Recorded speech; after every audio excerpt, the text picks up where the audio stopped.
Aegon Targaryen stood at the prow of the ship, feeling the brine-laden wind lash at his hair, the salty tang of the narrow sea filling his nostrils. Behind him, the scarlet sails of his modest fleet rippled in the rising dawn light. It was a smaller fleet than the great lords of Westeros might expect for an invasion, nothing like the vast armadas Oldtown or Lannisport could boast. But this was only the beginning, a seed of ambition and destiny that he intended to plant in the dry, sun-hammered soil of Dorne. He was a tall, lean figure in black leather armor, his silver-gold hair tied back with a simple ribbon. All around him, the men he had gathered, men lured by promises of grandeur or terrified by rumors of dragons, looked on with apprehension. They were Sellswords, lesser knights, free riders from Essos, a few minor lords from the Stepstones who had aligned themselves with House Targaryen. Though small in number, they were loyal enough to him personally, or so he believed. Behind Aegon stood his sisters. Visenya, the elder, with hair so pale it gleamed like starlight, wore a coat of dark scales that shimmered. Her expression was always poised between disdain and deadly calm, as if she might draw a dark sister at any moment to quell an imagined threat. Rhaenys, the younger, was all laughter in her eyes, her long silver hair spilling over her shoulders, clad in riding leathers of black and crimson. Visenya had insisted on standing watch near the starboard bow, her posture stiff, scanning the horizon. Rhaenys hovered near Aegon's shoulder, humming a tune under her breath, something bright and lilting to mask her own anticipation. Beneath the deck, a soft rumble occasionally shook the ship. Balerion, Meraxes, and Vhagar, the three dragons that had once been mere hatchlings on Dragonstone, now grown large enough to twist the course of entire kingdoms, slumbered in the hold. They detested confinement, stirring at intervals, no doubt eager for the taste of open skies. Aegon had insisted they remain hidden until Dorne was closer. Let their approach remain as much a secret as possible. Though in truth, there was little secrecy in dragons, only in timing. When Dorne came into view, a low stretch of yellow cliffs against a brightening sky, Aegon's heart beat faster. He had weighed his options for months. The princes and lords of Westeros were scattered from the north to the stormlands, each proud in their own right, each jealous of one another. But Dorne was different, fierce, independent, never once conquered by the might of the Reach or the Stormlands despite centuries of border conflicts and attempted subjugation. If Aegon landed in Dorne first, with an offer of a grand alliance instead of fire and blood, the shape of Westeros might shift overnight. In his mind, he could still hear the words of Daenerys the Dreamer, echoed by ancestors and rumored by Targaryens who studied her visions. Westeros was the stage for their destiny, but it need not be a simple conquest of flame. There was more to be gained in forging alliances than in sowing terror. Conquering by fear was the simpler path, but a precarious one. Aegon had gleaned that from long nights studying the histories of Valyria, from half-remembered tales about the quarrels of the Dragon Lords. A crown given willingly was often sturdier than one wrested away by violence. He wanted Westeros, all its 7 kingdoms, under a new dynasty. But he wanted more than a kingdom of ashes. Soon, they anchored in a hidden cove. Golden sand stretched inland, interrupted by rugged ridges of stone. Aegon squinted at the shoreline. A handful of figures in light riding gear waited for them on the beach. The tide lapped quietly at the sand, and gulls screamed overhead. This was the arranged meeting place, a deserted spit of land near the southern horizon, watched only by dunes and distant rocky hills. Where other men might have chosen to land in King's Landing, or perhaps in the Stormlands, Aegon had chosen Dorne. This meeting had been painstakingly arranged through whispers and coded letters with the reigning princess of Dorne, Maria Martell, known to some as the Yellow Toad of Dorne for her advanced age and rumored cunning. But if that cunning brought her to share in his vision, so be it. The old princess was nothing if not pragmatic. Visenya, Rhaenys, stay close, Aegon said as the gangplank was lowered. If anything goes awry, Rhaenys laughed softly. We take to the skies? Aegon did not smile. Yes, if it comes to that. Visenya rested a gauntlet hand on Dark Sister's pommel, her pale eyes glinting with readiness. She said nothing, but he could sense her displeasure at this subtle approach. She was in favor of a more direct show of power. Dragons unleashed, the sun-scorched sands trembling beneath their wings. But Aegon wanted to see if words alone might form the bedrock of a new order. When their boots touched the sand, the Dornish contingent approached. They were few, a half-dozen riders in light armor, each with the sun and spear sigil of House Martell pinned to their cloaks. Leading them was a woman in her middle years, clad in flowing robes, her expression hidden by a thin veil draped over her face. Gold ornaments glittered at her wrists. At her side stood a tall man, perhaps her son or a sworn shield, wearing a keen-edged scimitar. Aegon took a step forward. He bowed in a measured display of courtesy. "Princess Maria Martell?" The veiled woman inclined her head. "I am simply her envoy," she said, voice rich but subdued. "I speak with her authority, and I come bearing instructions and an invitation." Behind him, Rhaenys lifted her chin, eyes gleaming. Visenya remained motionless, a tower of silent steel. Aegon nodded, letting the hush of the waves fill the moment. "You have our attention." The envoy gestured toward 3 sleek horses standing tethered nearby. "Then come. We will bring you to the princess. She desires a private audience in Sunspear. We have prepared a route that will keep your presence discreet." Aegon could sense Visenya's unease. Riding into the heart of Dorne's stronghold was risky, but the lines had been cast. There was no point in turning away. He inclined his head, and the Targaryens mounted the provided horses, leaving their smaller party to guard the ship. The rest of their men lingered near the cove, watchful, weapons ready should any betrayal unfold. The dragons still slept, though Aegon knew one roar could shatter the sky if anything threatened their masters. They rode inland, the sun climbing overhead, turning the sand into shimmering gold. Occasional bursts of desert scrub broke the monotony. Brittle, thorny plants, a few stunted trees that clung to life. Beyond the dunes, the craggy foothills rose, revealing the hidden majesty of the Dornish land. A realm many lords derided as barren and harsh, but which had its own secrets. Narrow passes cut through stone, revealing small oases where date palms swayed around pools of surprisingly clear water. At midday, the envoy led them to a cluster of stone huts near an oasis, offering fresh water and a moment's rest in the shade. There was no lavish feast, only pitchers of cool water and a bowl of sour Dornish plums. Even so, the relief from the relentless sun felt like a blessing. Rhaenys took a plum and bit into it, laughing at its tang. "I've seen so little of Dorne beyond the stories. They speak of scorched deserts and poisonous lances. But this place," she waved her half-eaten plum, "it's lovely if you know where to look." Visenya regarded her sister. "Let us not be lulled. We will be strangers behind thick walls soon." Aegon listened silently to the exchange. He was deep in his own thoughts, trying to anticipate how Maria Martell would greet them, whether she would attempt to wring concessions from House Targaryen. But Aegon had not come to play sycophant.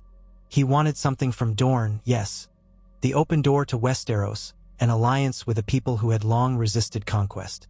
In exchange, he offered an equal place in the future he intended to build. Let the Martells rule Dorne as princes or princesses under Targaryen overlordship. Let them keep their laws, their dignity, and in return, stand with him against all who opposed his claim to the rest of Westeros. They traveled on, ascending ridges that wound farther east, until they glimpsed Sunspear.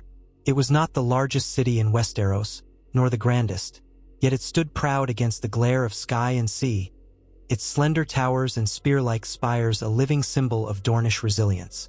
Narrow streets of sun-baked stone cut through the city, winding between ochre-colored buildings.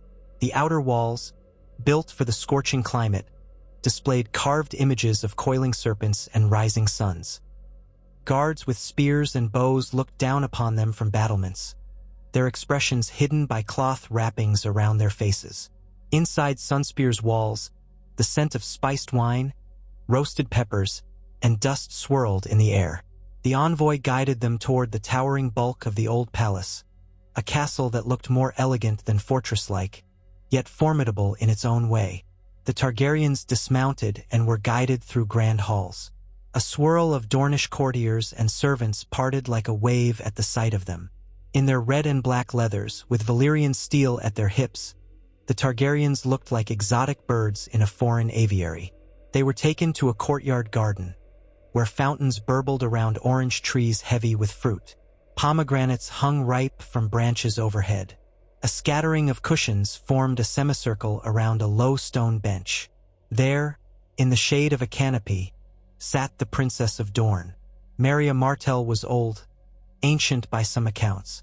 Her body seemed almost lost within her loose saffron robes, her skin crinkled like parchment. But her eyes glimmered with intelligence, and a slight smile curved her thin lips when Aegon and his sisters approached. She lifted a wizened hand, dotted with liver spots, adorned with rings that gleamed with garnet and topaz. "So," Maria said in a voice that carried surprising strength, "the dragon crosses land and sea to visit the sands. Am I to call you King Aegon already, or only Lord Aegon Targaryen?" The wry note in her tone made Rhaenys grin. Aegon bowed. "Princess Maria, I have not yet taken any crown. I come to you with an offer, not a demand. Perhaps we can each grant the other a title by the time we part ways." Maria's smile widened, showing teeth that were still mostly intact. "You propose alliance. A bold step. Why not follow the example of the Storm Kings who tried to break us? Or the gardeners of Highgarden who believed their might would bring Dorne to heel? Even the kings of the Reach never conquered us. Do you presume your dragons can do better?" Visenya's stare hardened. "They can, if we wish it. Dorne's spears cannot pierce dragonhide. But our brother chooses another path." Maria's gaze shifted to Visenya, lingering on Dark Sister's hilt, then drifting back to Aegon. "Another path," the old princess repeated. "You are not the first Targaryen to think of uniting Westeros. But you are the first to come to Dorne with an outstretched hand. I am old, but not foolish. I know the potential of your beasts, yet I also know this land. We Martells do not kneel easily." "I do not ask Dorne to kneel," Aegon replied, voice steady. "I offer you a place in the new kingdom that House Targaryen shall forge. A place equal in dignity to all other regions, with its own prince or princess, its own laws upheld. Dorne would remain yours to command, but you would swear fealty to me as your High King, once the rest of Westeros is subdued." Maria's face was unreadable. She tapped a bony finger on the arm of her seat. Servants drifted closer, bearing trays of spiced wine and honeyed dates. She raised her brows in mild invitation, and Rhaenys took a cup, sipping. Aegon and Visenya did likewise. The liquid was sweet and warm on the tongue, undercut with a note of pepper. "So," Maria murmured, "you would have my spears fight at your side, to bring the rest of Westeros to its knees." "Not just your spears," Aegon said. "Your knowledge, your cunning, and your long tradition of independence. Dorne's alliance would demonstrate that our conquest is not mere tyranny.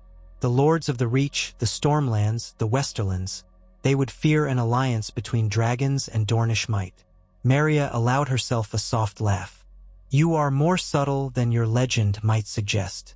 Most Targaryens I've heard of prefer to let Dragonflame speak on their behalf." Rhaenys set down her empty cup. "And we still might, if refused. But why scorch this lovely city if we can stand side by side?" The princess's attendant, a tall man with polished eyes, cleared his throat. A threat veiled in a courtesy. "This is the Targaryen way." Maria waved a hand, silencing him. "I do not fear them, Carino. Even old as I am not naive. If the Targaryens burn Sunspear to ash, Dorne's proud sons and daughters would continue to fight among the mountains, the deserts, the passes. We will not go quietly, but bloodshed is rarely a boon for either side." Aegon inclined his head, acknowledging her point. "You know the cost of war. I am offering an alternative. Dorne would be recognized in all its rights. You would not be forced to abandon your traditions. You would not be subjected to the lords of other realms, but hold direct fealty to the Iron Throne I intend to forge. In time, we would be one realm, unified, With Dorne's might joined to ours, we can conquer the Stormlands, the Reach, the Westerlands, the Vale. All of it. Maria closed her eyes, sighing. All my life, I have seen men try to break Dorne. Few tried to woo us. You say you do not ask us to kneel, yet you ask fealty. That is a distinction like a blade's edge, narrow and perhaps easily crossed. I propose marriage, Aegon said suddenly, the words falling into the hush. Visenya and Rhaenys exchanged the barest flicker of glances, but said nothing. They had discussed this gambit. Not mine, for I am already pledged to my blood. But perhaps one of your heirs might wed one of my sisters, or one of my future children. Blood ties might seal the bond between our houses. Maria's gaze flickered to Rhaenys, then to Visenya, who still stood grim-faced. Targaryens wed brother to sister, do you not? Visenya nodded curtly. It is our tradition to keep the blood of old Valyria pure. And yet you would marry outside that line for the sake of forging this realm? Maria pressed. In time, Aegon said. Blood can mingle. Targaryen tradition is strong, but so is our desire for unity. There are ways to bind houses that do not betray all custom. Rhaenys might take a consort, or I could betroth my future children to Dornish kin. Many paths exist to unite us. Maria studied them a moment longer, then motioned for a servant to refill her wine. She took a slow sip, letting the tension hang, as if deciding if the taste was to her liking. Finally, she set the goblet aside. I will not give you an answer in a single afternoon, Dragonlord. I wish to hear from my advisors. I want to measure your claims and your forces, and if we go forward, I will expect certain assurances. Aegon inclined his head. Name them. For one, Maria said, leaning forward. You must keep your dragons away from our villages. No burning fields, no terrorizing the countryside. You will pay fair coin for supplies.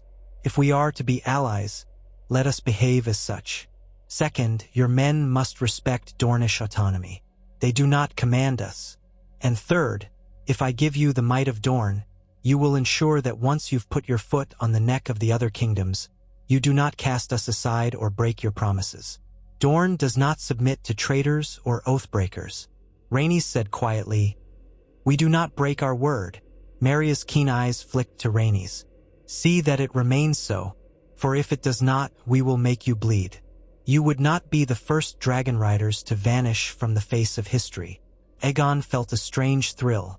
He understood the seriousness of the moment, the precarious alignment of their destinies.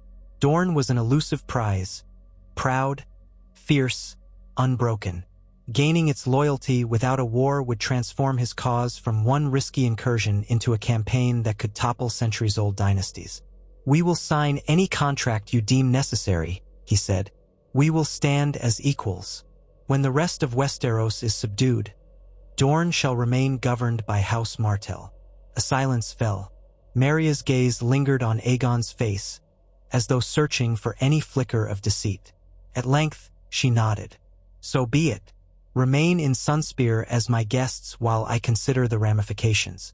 Walk my halls, see my city, taste the dryness of our desert air.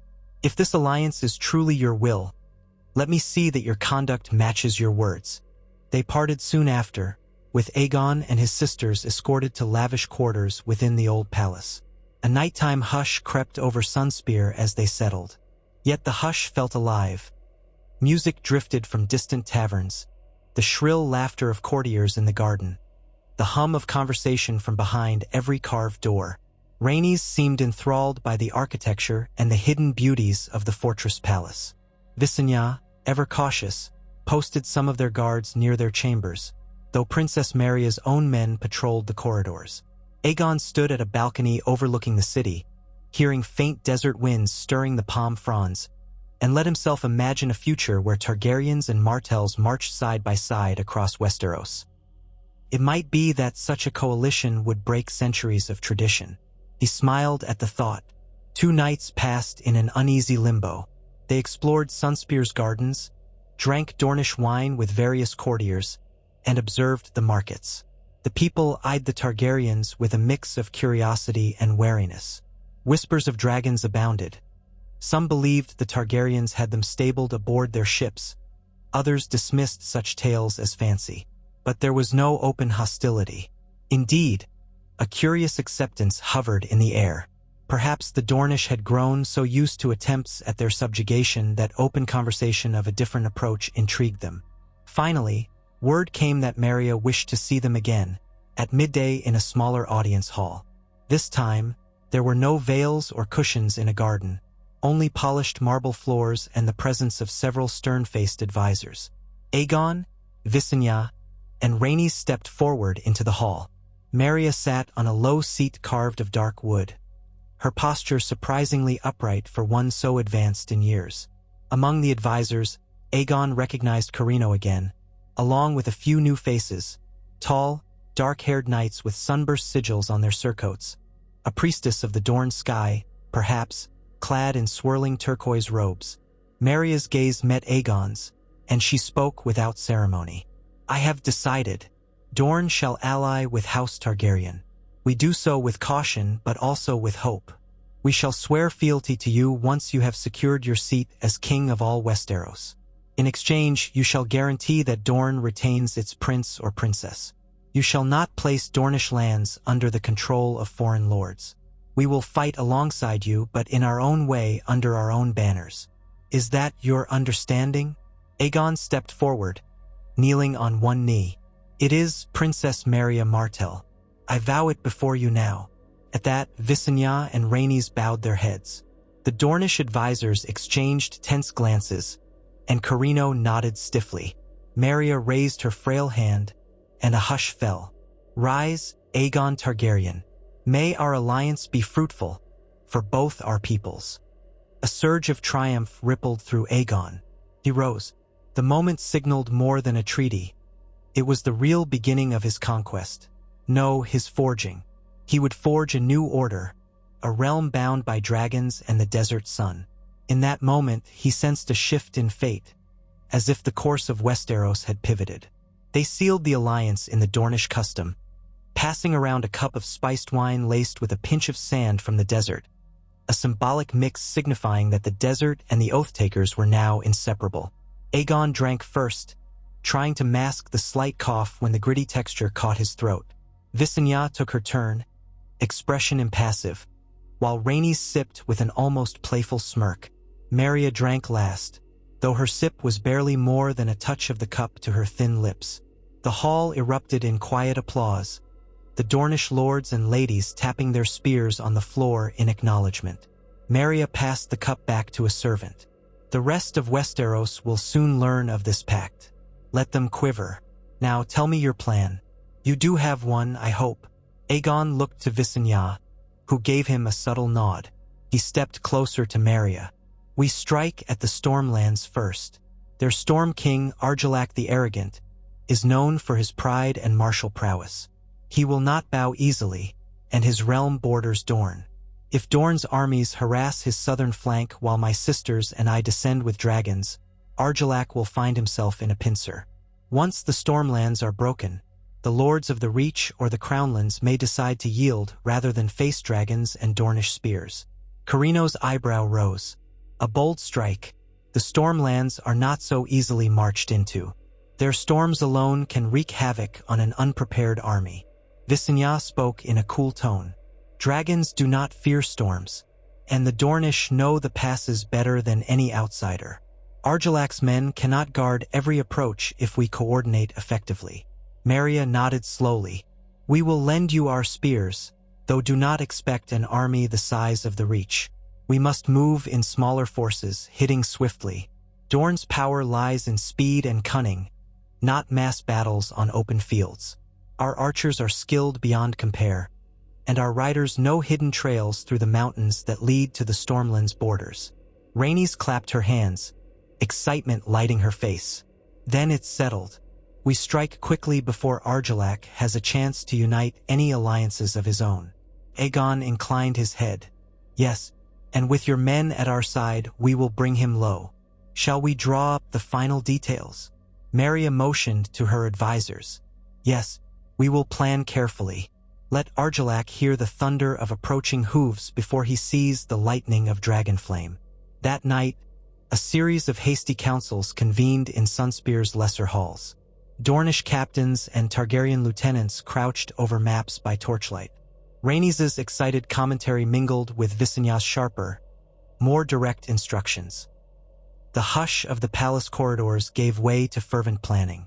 Aegon watched with quiet satisfaction as his men, many of them former Sellswords, coordinated with Dornish knights and officers, an unlikely confluence of attitudes and tactics.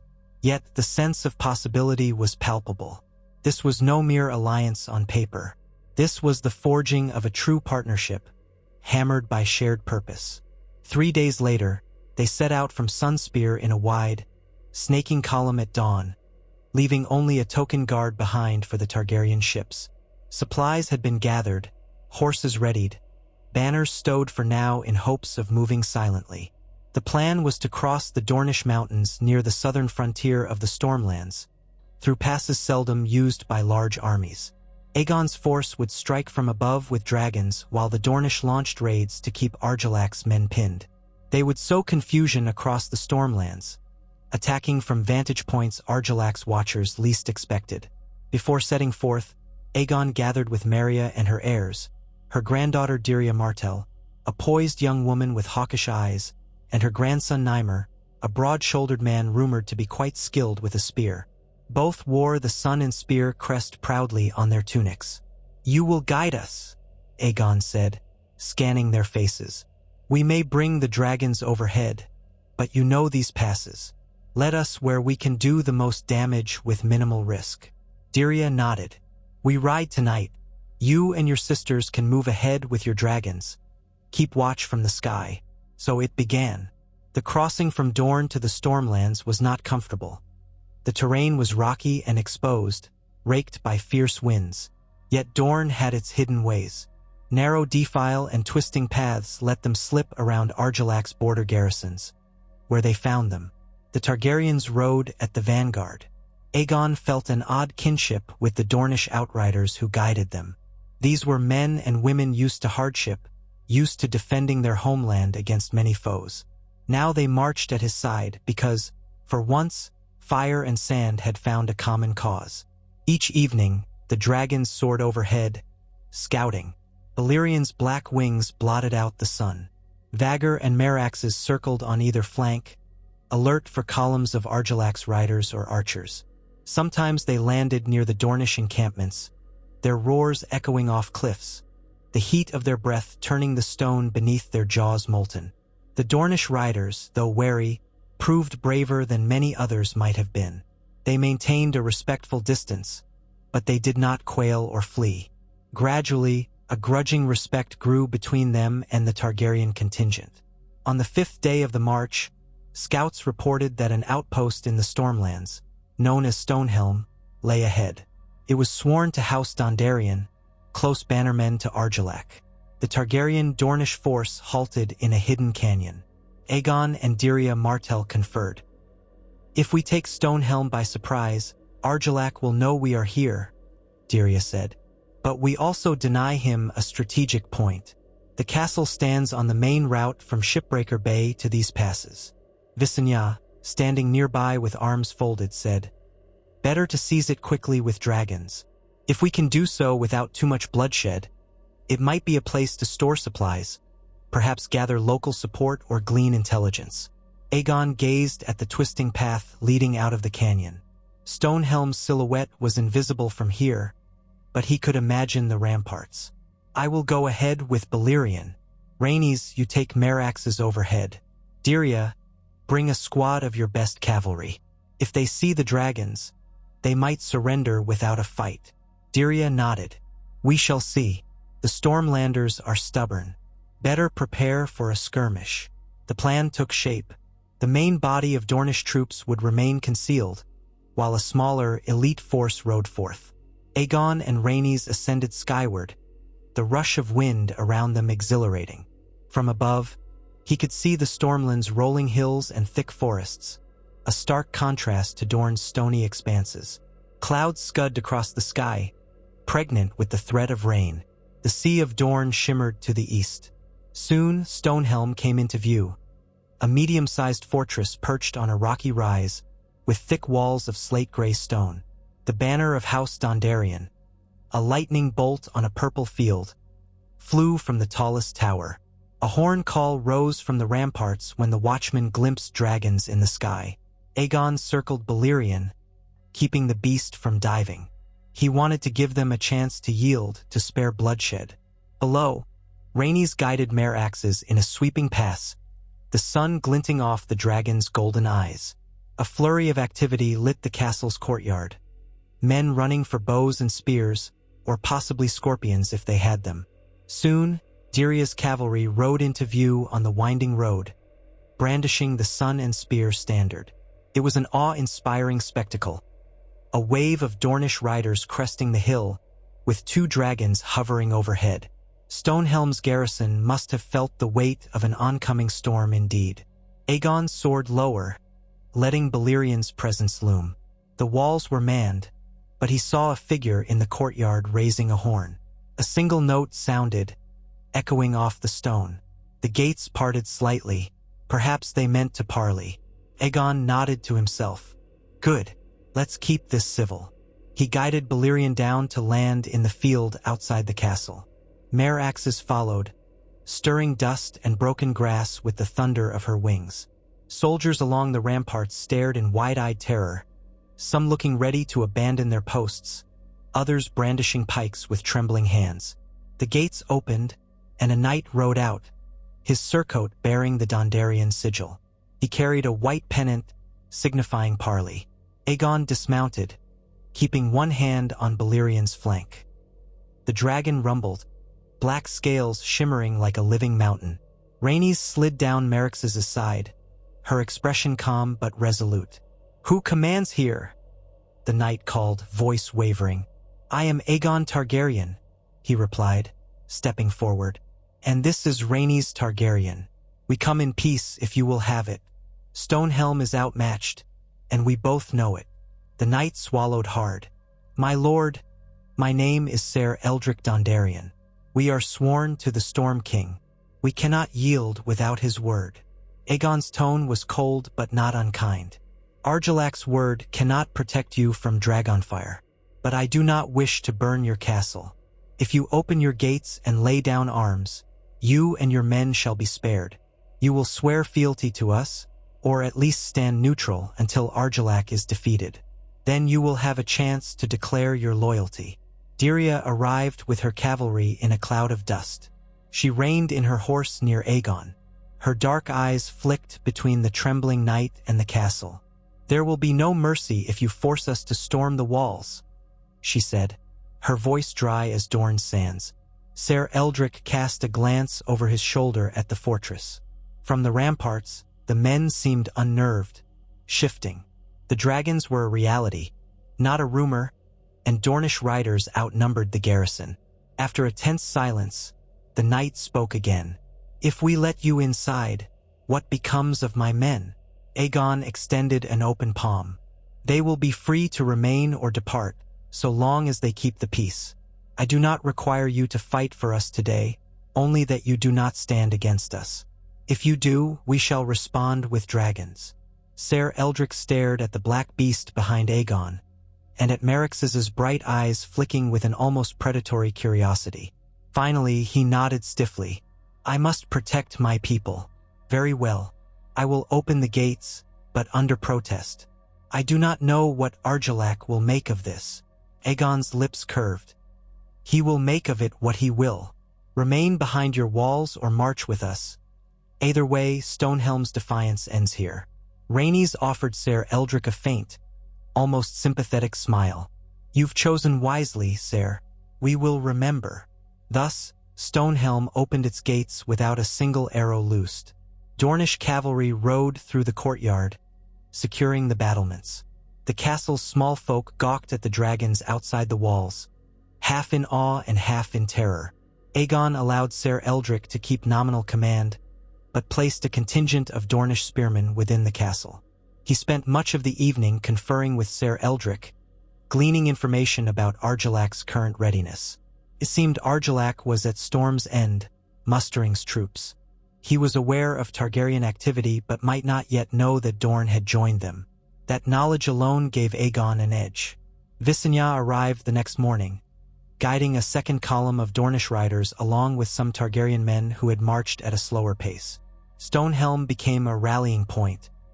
From there, the alliance spread out, raiding minor border keeps that might resist or pose a threat, or else sending envoys to treat with local lords. Many bent the knee at the mere sight of dragons. Aegon did not insist on immediate fealty, only neutrality or surrender, at least until Argilac showed his face with a proper army. Word spread through the stormlands like wildfire. Lords muttered that the Targaryens had invaded from the south, allied with the Dornish. Aegon's name passed from lip to lip, some mocking him as a vain upstart, others speaking in hushed tones of the Dragon King. Tales grew in each retelling. That Aegon had soared on a dragon that blocked the sun, that the Dornish had ridden upon sand steeds made of living flames, that Rhaenys could call down lightning from the sky. Exaggerations, perhaps, but illusions of power often served better than steel. Argilac, known as the Arrogant, did not take kindly to these rumors. He sent a messenger to Stonehelm, a young knight still caked in mud from hard riding, who demanded an audience. Aegon received him in the great hall, flanked by Visenya and Rhaenys, with Dyria Martell standing quietly near a pillar, arms folded. The messenger, breathless, declared, "Argilac Durendon, Storm King by right of old blood, warns the Targaryen pretender that if he does not withdraw from Stormlander soil, he shall be met in battle and driven into the sea. His Grace Argilac has commanded me to say that the Stormlands do not fear reptiles or Dornish serpents." A tense silence followed. Aegon regarded the messenger calmly. The youth was trembling, though he tried to hide it. Balerion, crouched in the courtyard behind the hall's open doors, let out a low growl that carried inside. The messenger glanced that way, face blanching. Rhaenys spoke softly. "And how does Argilac intend to do this? Where is his mighty host? We have taken Stonehelm without a single arrow. Does that sound like fear?" The messenger licked his lips. "Storm's End stands ready. The bannermen rally. Argilac calls upon all lords loyal to House Durendon. He will crush you as the storms crush the shoreline." Aegon rose from the carved chair, stepping closer. His black cloak rippled around him. "Tell your king that I respect his courage but not his arrogance. We are not leaving. If he wishes to make a stand, let him march. We will meet him, and if he proves honorable, he will have a place in the realm I intend to build. If not, he will have ashes." That final word made the messenger pale. He bowed stiffly. "I will deliver your words, my lord." He glanced at Dyria, as if suddenly noticing the Martell presence. She simply stared back, expression set. The messenger beat a hasty retreat. When he was gone, Dyria turned to Aegon. "Argilac will rally all he can. He might march on us. Storm's End is no small fortress, and his troops are formidable." Visenya's eyes narrowed. "Let him come. Our dragons can scour entire battalions." "Yes," Dyria said, "but do not underestimate a cornered man. Argilac is proud. Men like that often risk everything on a single throw of the dice." Aegon inclined his head. "He may indeed, but we will not wait idly for him to choose the battlefield. We must decide how best to lure him into open ground. Storm's End, from all accounts, is nearly impregnable. A siege there would be costly, dragons or not, especially if storms hamper our flights. I'd rather force a confrontation in the field." Rhaenys tapped her chin. "We could strike at key strongholds, forcing Argilac to come to their defense. If we threaten Harvest Hall, Greenstone, or some other seat he holds dear, he may come out to meet us. He cannot defend them all." "Precisely," Aegon agreed. "The question is which to threaten first, and how to draw him out effectively." They decided to send 2 columns through the Stormlands, capturing or cowing minor lords. One column was led by Visenya, commanding a mix of Targaryen loyalists and Dornish spears. The other was led by Dyria and Rhaenys.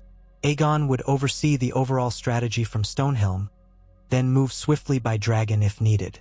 In this manner, the stormlands would feel the creeping presence of their enemy from multiple directions. Over the next several weeks, tension mounted. Reports came in daily of small skirmishes, minor castles yielding, or defiant knights launching surprise raids. The weather turned, as it often did in the stormlands, with sudden heavy rains and booming thunder. Dragon flights were still possible but more hazardous, forcing caution. Despite the difficulties, Aegon's plan largely proceeded. Castles fell, lords bent the knee or retreated behind their walls, and always the rumors of dragons spread dread. At last, word came that Argilac himself was marching with a force toward the Windwater, aiming to challenge Rhaenys and Dyria, who had advanced in that direction. The Storm King's banners flew proudly, accompanied by a rumored 10,000 men. Stormlander knights, foot soldiers, archers, and sellswords seeking glory. A significant force, though not overwhelming against dragons. Aegon commanded Visenya to rejoin him at Stonehelm immediately. Then he flew Balerion to join Rhaenys and Dyria, ensuring the combined strength of Targaryen dragons and Dornish cavalry would be present when Argilac arrived. Meeting his sister in a wind-lashed clearing, Aegon learned that Argilac's vanguard was only a day's march away. Rhaenys was in high spirits, eager to test the mettle of her dragon and the Dornish riders. Dyria, more cautious, spoke of Stormlander discipline and the possibility that Argilac had cunning tactics in store, perhaps scorpions or other contraptions to wound the dragons. Aegon listened carefully, then summoned a council in a makeshift pavilion erected in a hillside orchard. They planned to catch Argilac's force in a pincer once more, Dornish cavalry harassing his flanks from the hills, while Aegon and Rhaenys hovered above with dragons, raining fire if needed. Visenya would bring her column in from the southeast, cutting off any retreat toward Storm's End. In this manner, Argilac would be forced either to stand and fight or attempt a risky flight through rough terrain. Dawn broke gray and cold the next day. A drizzling rain pattered on canvas. Aegon rode out on horseback initially, with Balerion stalking behind, occasionally flapping his great wings in annoyance at the damp. Rhaenys followed with mare-axes, while Dornish cavalry moved in swirling groups, led by Dyria Martell. The thunder of hooves and the rumble of dragons melded into one. They advanced carefully until they reached a broad field flanked by rolling hills. At the far edge, they saw Argilac's army arrayed. Ranks of spearmen, knights on destriers, banners rippling. A standard bearing the crowned stag of House Baratheon stood near Argilac's personal guard. Though Argilac was a Durrandon, the stag had long been associated with the Storm Kings, a proud lineage stretching back centuries. A horn sounded across the field, low and mournful. Rain slicked the tall grass. A hush fell. Aegon could make out the flicker of movement among Argilac's men. Archers taking positions, knights lowering visors.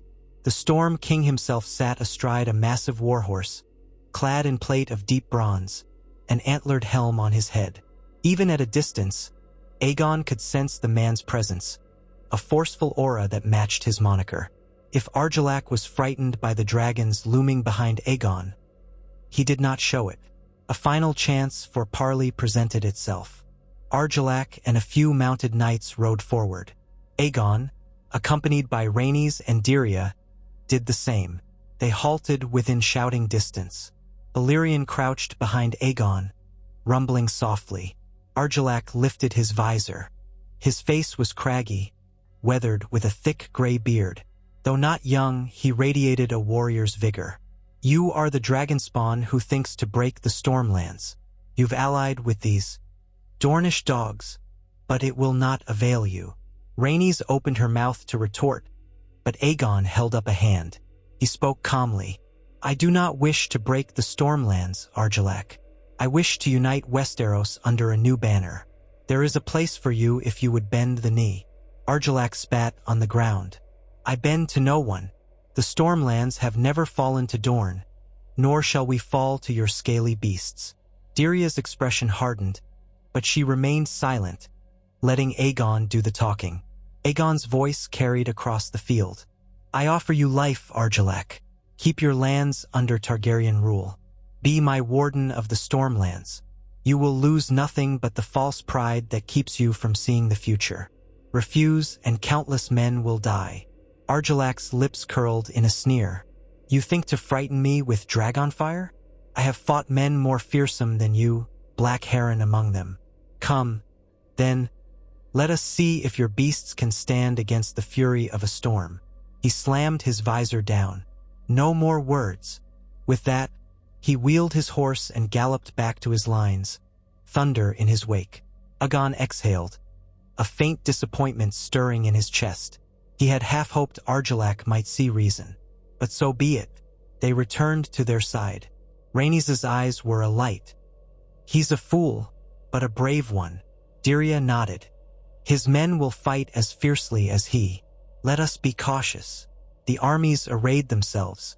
Aegon soared aloft on Balerion, Rhaenys on mare axes. The swirling rain battered them. Lightning flashed in the distance. Dornish cavalry fanned out on the hills, bows at the ready. Below, Argilac's ranks began an advance. A forest of spears glinting. Trumpets blared. Mud churned under their boots, but they pressed on. Aegon guided Balerion downward, unleashing a roar that echoed across the field, sending a ripple of fear through the Stormlander lines. Some men faltered, others kept marching, urged on by Argilac's booming commands. Then the battle commenced. Dornish archers loosed volleys from the hillside. Some Stormlander knights raised shields, others galloped forth to engage. Balerion's breath crackled with flame, lancing down to scatter the front ranks. A swath of men screamed, shields igniting, the stench of burned flesh rising. Yet the Stormlanders did not break. Argilac's cavalry, heavy with steel, surged around the edges of the flames, smashing into Dornish riders. Steel clashed on steel. Horses shrieked. The field quickly devolved into chaos. Men sliding in mud, spears snapping. Above, Rhaenys and mare axes circled, spouting gouts of fire to break pockets of resistance. But the wind and rain hindered the dragons.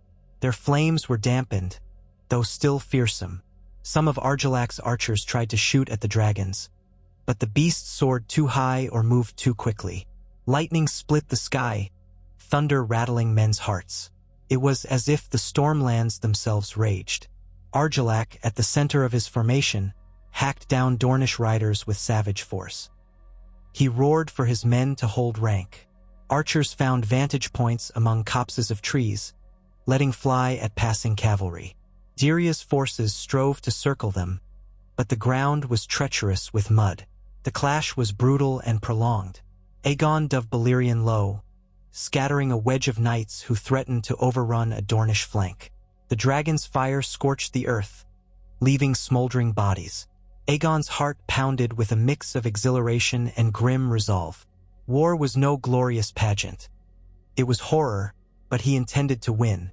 Suddenly, a group of Stormlander spearmen, under cover of the rain, rushed a vantage near the hillside. They loosed a barrage of bolts from a hidden scorpion. Mare axes let out a shriek, one bolt grazing her flank. Rhaenys managed to keep her aloft, the dragon's fury unleashed in a wave of fire that consumed the scorpion and its crew. The watchers below saw men shrivel into blackened husks. All the while, Argilac raged like a living storm, cutting down Dornish foes. Visenya and her force had not yet arrived, delayed by the weather or the terrain, so the fighting was close. Aegon realized that if Argilac collapsed one flank quickly, he might drive the allied force into disarray. But the dragons gave the Targaryens an unmatched advantage. Where the Stormlanders threatened to break through, a blast of dragonfire forced them back. Hours passed in a swirl of shouting, flame, and pounding hooves. The Stormlanders fought with savage determination, but slowly, inevitably, they began to buckle under the combined might of dragons and Dornish tactics. When at last Visenya's column appeared over a ridge, bearing the Targaryen banner, it was the final blow to morale. Though Argilac bellowed commands for his men to stand fast, entire companies began to throw down arms or retreat. Some fled into the woods, others knelt in the mud, crying for quarter. Argilac himself refused to yield. Surrounded by corpses and panting horses, He challenged the nearest Dornish knights, slaying 2 in quick succession. His armor was dented, his shield scorched, but he fought on, spitting curses. Aegon landed Balerion nearby, men scattering at the dragon's presence. Argilac stared at the black beast, chest heaving, then tore off his battered helm and flung it aside. "Fight me yourself," he roared, voice ragged. "Not with your monster." Aegon dismounted, ignoring the rain that slicked his hair and armor. He drew Blackfire, its Valyrian steel gleaming in the dim light. A hush fell as men from both sides realized the storm was coming to its climax. Argilac advanced, sword raised, eyes blazing. Aegon adopted a ready stance. The Storm King was known for his prowess, and though older, he was no easy mark. They traded blows in the sodden field, splattering mud with each lunge. Argilac's strikes were heavy, each one rattling Aegon's arms. But Aegon was swift. Blackfire deflected Argilac's sword in a swift parry, and Aegon countered, scoring a deep cut across the older man's side. Argilac grunted, staggering, but kept his feet. He launched another furious assault, forcing Aegon backward, stepping over corpses and broken spears. Their blades rang out, each strike a flash of steel in the dim. Around them, men and women watched in awe, no one daring to interfere. Finally, Argilac faltered, his strength waning. Aegon seized the moment, feinting low, then pivoting to drive Blackfire into Argilac's chest. The Storm King gasped, eyes wide, the last of his breath shuddering. He toppled to his knees, blood trickling from his mouth. Aegon yanked Blackfire free, stepping back as Argilac slumped to the muddy ground. The Storm King's eyes stared up, unseeing, as rain washed his face. A hush clung to the battlefield, broken only by the distant moans of the wounded and the roll of thunder. Aegon stood there, panting, rain mixing with sweat. He felt a strange sorrow for the fallen king, who had fought so fiercely, so proudly. But it was done. The stormlands were broken, those Stormlander lords still standing, those knights not scattered or dead, began to kneel in the mud. Some wept, others bowed their heads in numb surrender. Dyria Martell and Rhaenys drew closer, each bearing the exhaustion of the fight.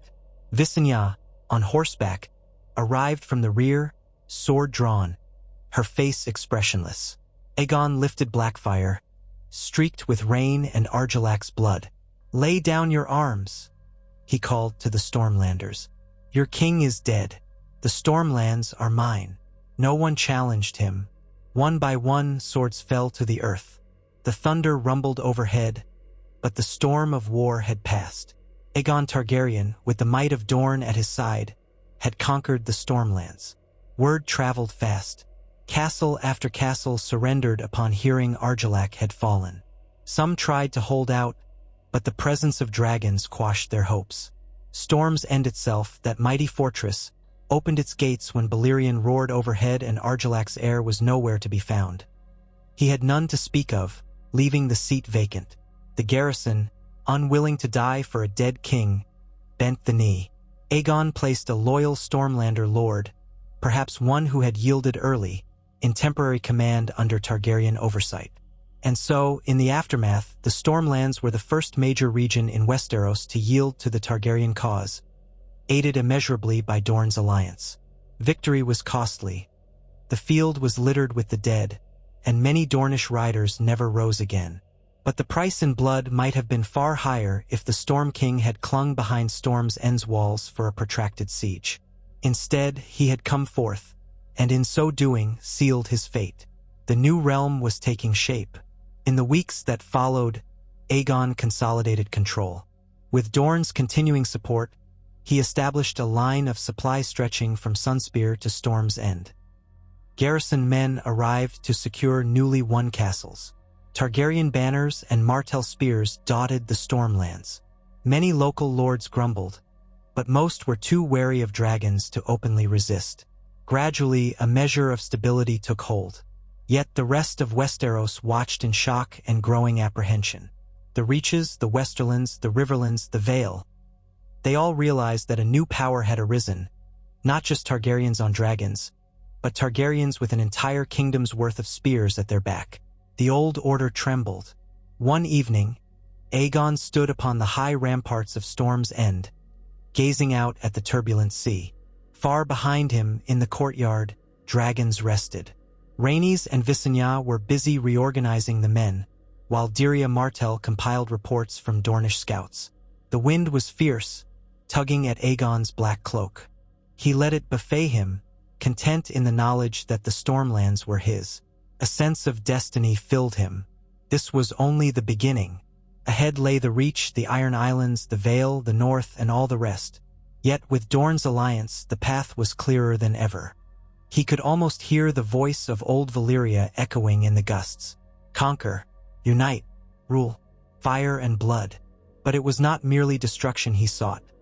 It was creation of a new realm, a new lineage, a dynasty that might endure. He remembered Argilac's dying glare, full of defiance to the last. Aegon did not relish the memory, but he accepted its necessity. Some men would never bend, and so they would be broken. Others might yet see the wisdom of bending. "Brother," came a voice behind him.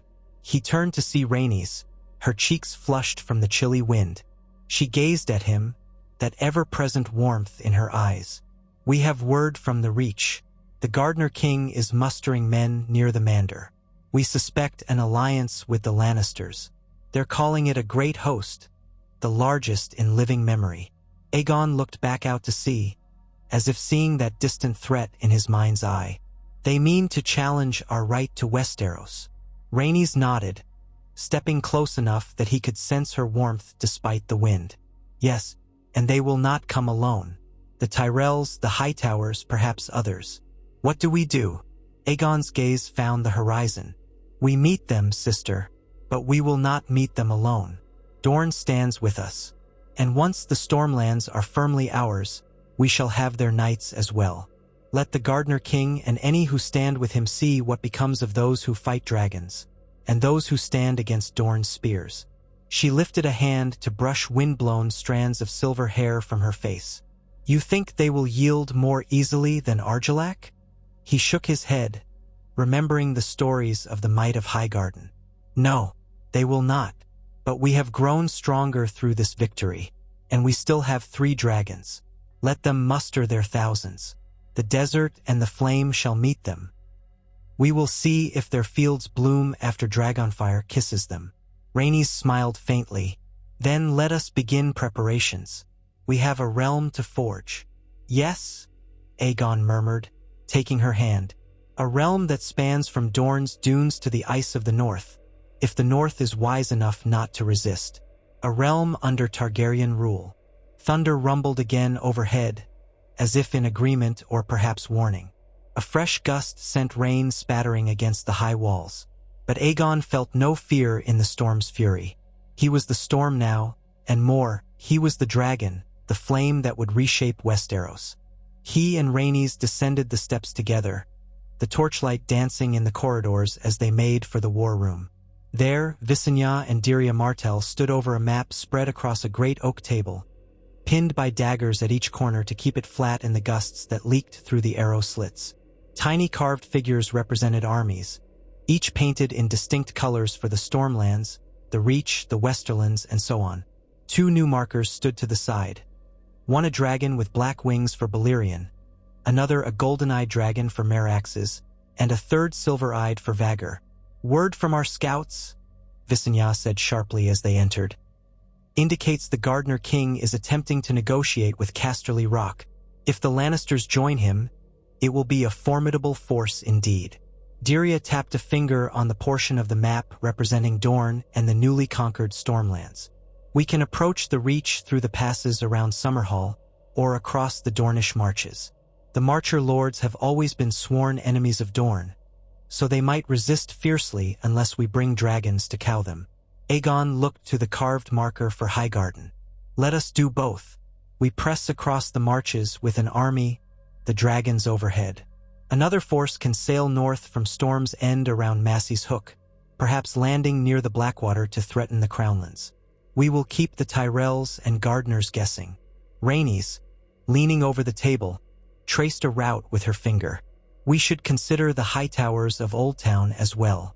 They're a wealthy and influential family, with a fleet that rivals any in Westeros. If they join the Gardener King, we could face a naval threat. Visenya pursed her lips. Then we should ensure the Valerians and Celtigars, if they remain neutral or favorable to Targaryens, are brought into the fold. They have ships enough to challenge Old Town's fleet. And if we must, we burn their ships from the sky. Dyria let out a small sigh. So many pieces. This is far bigger than any war Dorne has waged in recent memory. It is, Aegon agreed, voice low. We must move swiftly, but also carefully.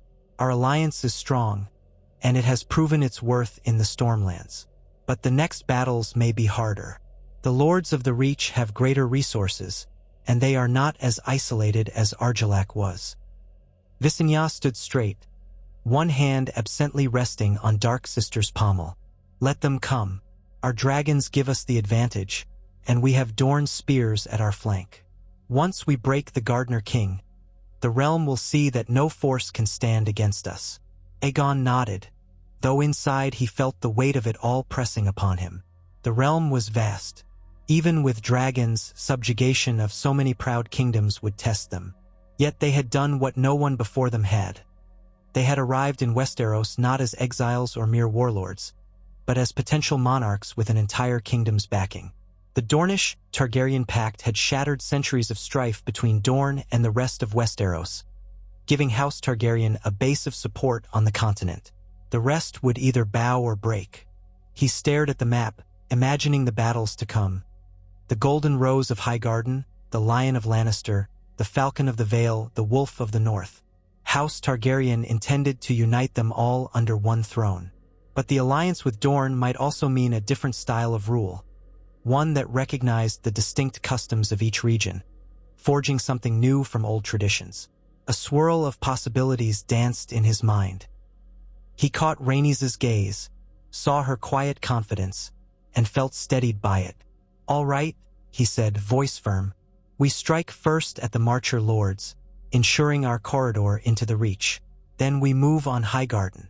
Visenya, you take Vhagar and half our forces through the Dornish marches, capturing or bending any keep that stands in the way. Rhaenys and I will flank from the south with Balerion and Meraxes, coordinating with Dornish outriders.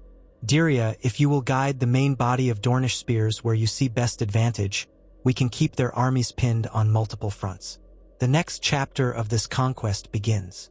A short silence followed. Then Visenya nodded. "Agreed."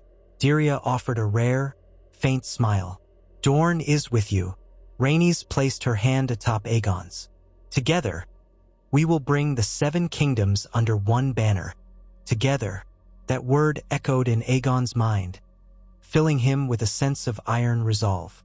He had not come to Westeros with illusions of an easy victory, but with each step, he felt the hand of fate guiding him. He would build a legacy that spanned generations, and Dorne had now become a cornerstone of that dream. Let the lords of Westeros see that the Targaryens could offer them not just fire and blood, but unity, prosperity, and the promise of something greater than the petty squabbles of old. He gazed around at the companions who had walked this path with him. His fierce, cold sister Visenya, his warm, adventurous sister Rhaenys, and Dyria Martell, proud representative of a land that refused to be conquered, yet had chosen alliance. The battered war map between them was more than a blueprint for conquest. It was the canvas upon which they would paint a new Westeros, a realm shaped by both desert sun and dragon flame. In the gray hush of the storm-battered fortress, Aegon Targaryen lifted his head. "We have dragons," he said, quiet but unwavering. "We have Dorne spears, and we have our will. Westeros shall be ours." The wind rattled the shutters, and beyond the walls, the sea howled in the gloom. Yet inside that war room, a silent, unbreakable certainty took hold. A dragon had landed first in Dorne, and now, together, they would rise above all the storms Westeros could muster, forging a realm that would shake the very foundations of history. A heavy stillness filled Storm's End's great hall in the days after the Storm King's fall. Outside, rain still battered the ramparts, adding its endless chorus to the quiet gloom within. The ancient fortress had never seemed so subdued, nor so full of hushed, wary life.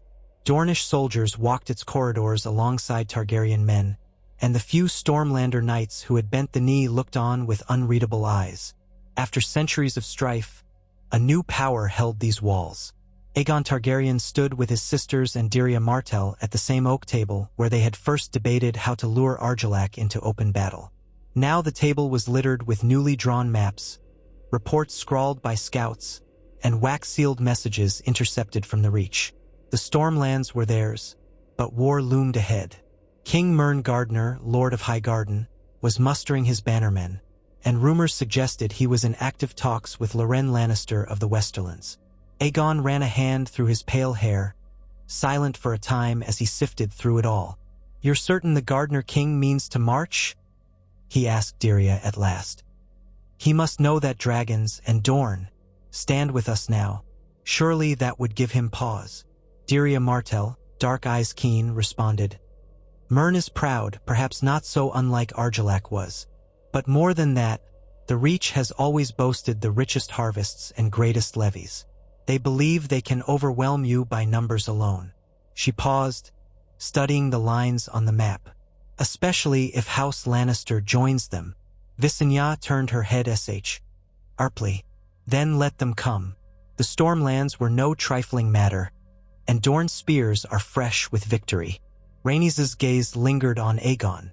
"Yet the Reach is many times greater than the Stormlands. If they join hands with Lannisport, we face two entire kingdoms at once. And there's Oldtown.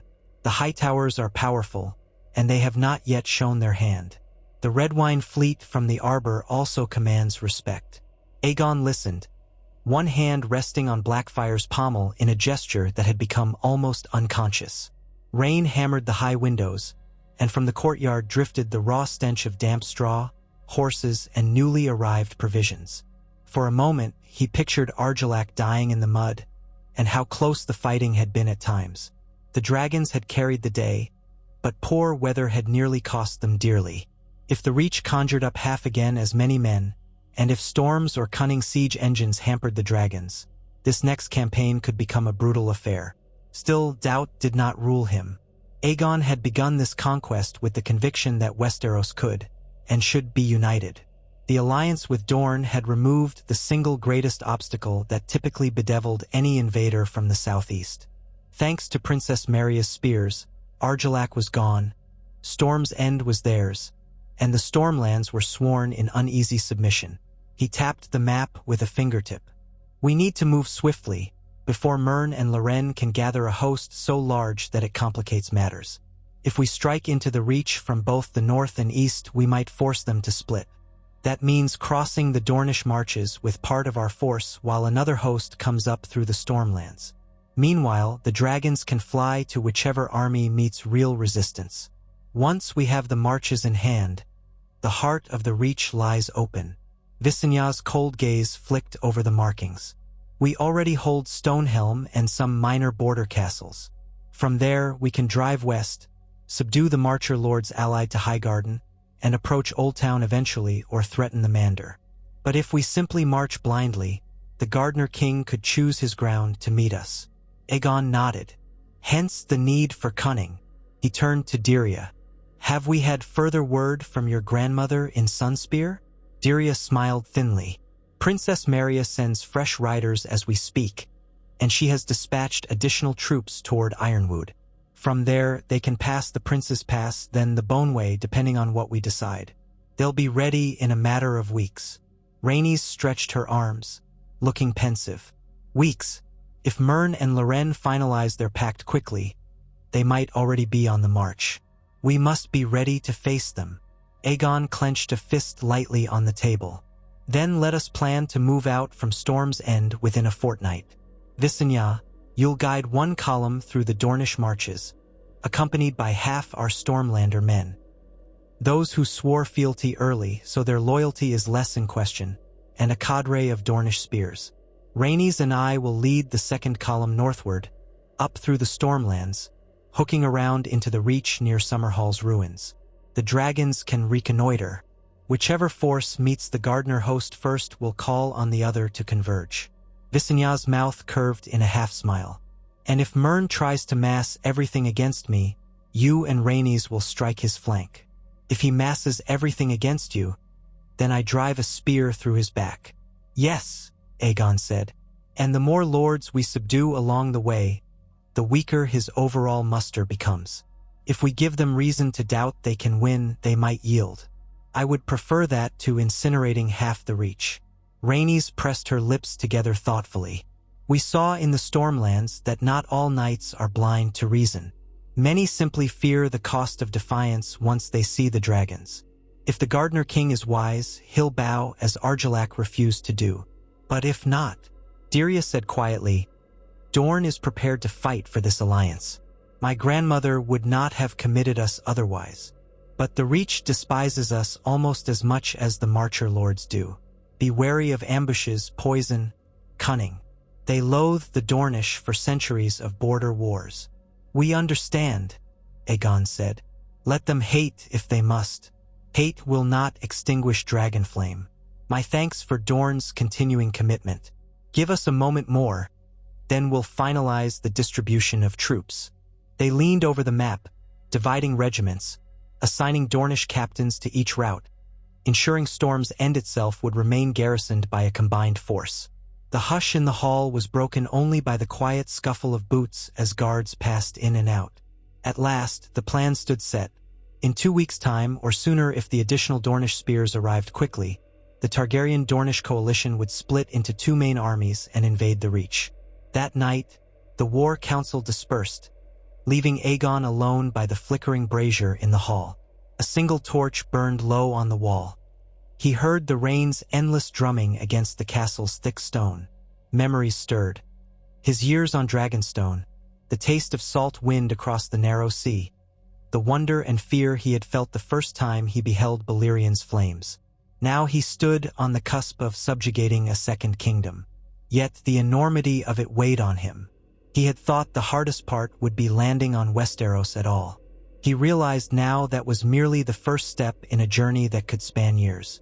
"Brother," came a voice from behind, low and familiar. Rhaenys approached, her silver hair shining in the torchlight, a sympathetic cast to her features. "You're troubled." He offered a faint smile. "I'm only thinking of what lies ahead. The stormlands were never easy to conquer, and yet with Dorne at our side, we did it. Now the Reach stands before us, bigger by far, with old alliances and more lords. If Mern and Loren unite, they could raise a host larger than any the Stormlands could have dreamed." Rhaenys set a gentle hand on his forearm. "We have 3 dragons, and we have cunning, and we have seen how fear can unmake even the proudest. Argilac was braver than most, and still he fell. The Reach has never faced a foe like us." Aegon let out a quiet breath. "I know, but it will be bloody if they choose to stand. I take no pleasure in burning men alive. Fear can serve us, but it can also stoke hatred that simmers long after we're gone." She studied him, her eyes reflecting the warm glow of the brazier. "That's the burden of forging something new, I suppose. Not all will accept it readily. But once they see the realm we envision, perhaps they'll understand. Come, you need rest. I'll not have you pacing these halls until dawn." Aegon allowed her to draw him away, returning to the tower where they and Visenya had taken rooms. Even in the long, torchlit corridor, the presence of Dornish soldiers was visible. Lean, sun-browned men in light armor, some with slender spears, others with curved blades at their hips. They seemed at ease, exchanging only glances as Aegon passed. It struck him how extraordinary this moment in history was. Dorne and the Stormlands at peace, bound by Targaryen might. He could sense that if they succeeded in uniting the 7 kingdoms, the shape of Westeros would be changed for centuries. He slept fitfully, though, and when dawn arrived, the wind had died, leaving a sodden hush over Storm's End. Over the next 2 weeks, the fortress became a hive of activity. Soldiers from Sunspear and Ironwood trickled in, fresh from the sweltering desert. Visenya's departing column gathered in the courtyard, forging new bonds between Stormlander knights and Dornish cavalry. Some men eyed each other with age-old suspicion. Others found camaraderie in shared jokes about how the incessant Stormlands rains contrasted with the dryness of Dorne. The dragons soared overhead now and then, stirring excitement and fear among watchers. Balerion took to coiling around the outer walls, jaws occasionally parted in a lazy snarl, while Vagor and Meraxes roamed across the skies on short scouting flights. One evening, Aegon stood on the ramparts, watching Visenya speak with her captains on the field below. She was surrounded by a cluster of Dornish and Stormlander leaders, all listening intently as she pointed to a small wooden map in her hands. When she finished, they dispersed, each to see to his portion of the troops. Visenya turned and caught sight of Aegon on the rampart. She lifted a hand in greeting. Her face betrayed little, but he could sense her eager tension. She liked war. She liked the sense of command and the directness of it. Whatever the tension that sometimes lingered between them, he was glad for her presence. The next morning dawned bright. The clouds swept away as if by the hand of the gods. The day of departure had come. The forces in the courtyard assembled.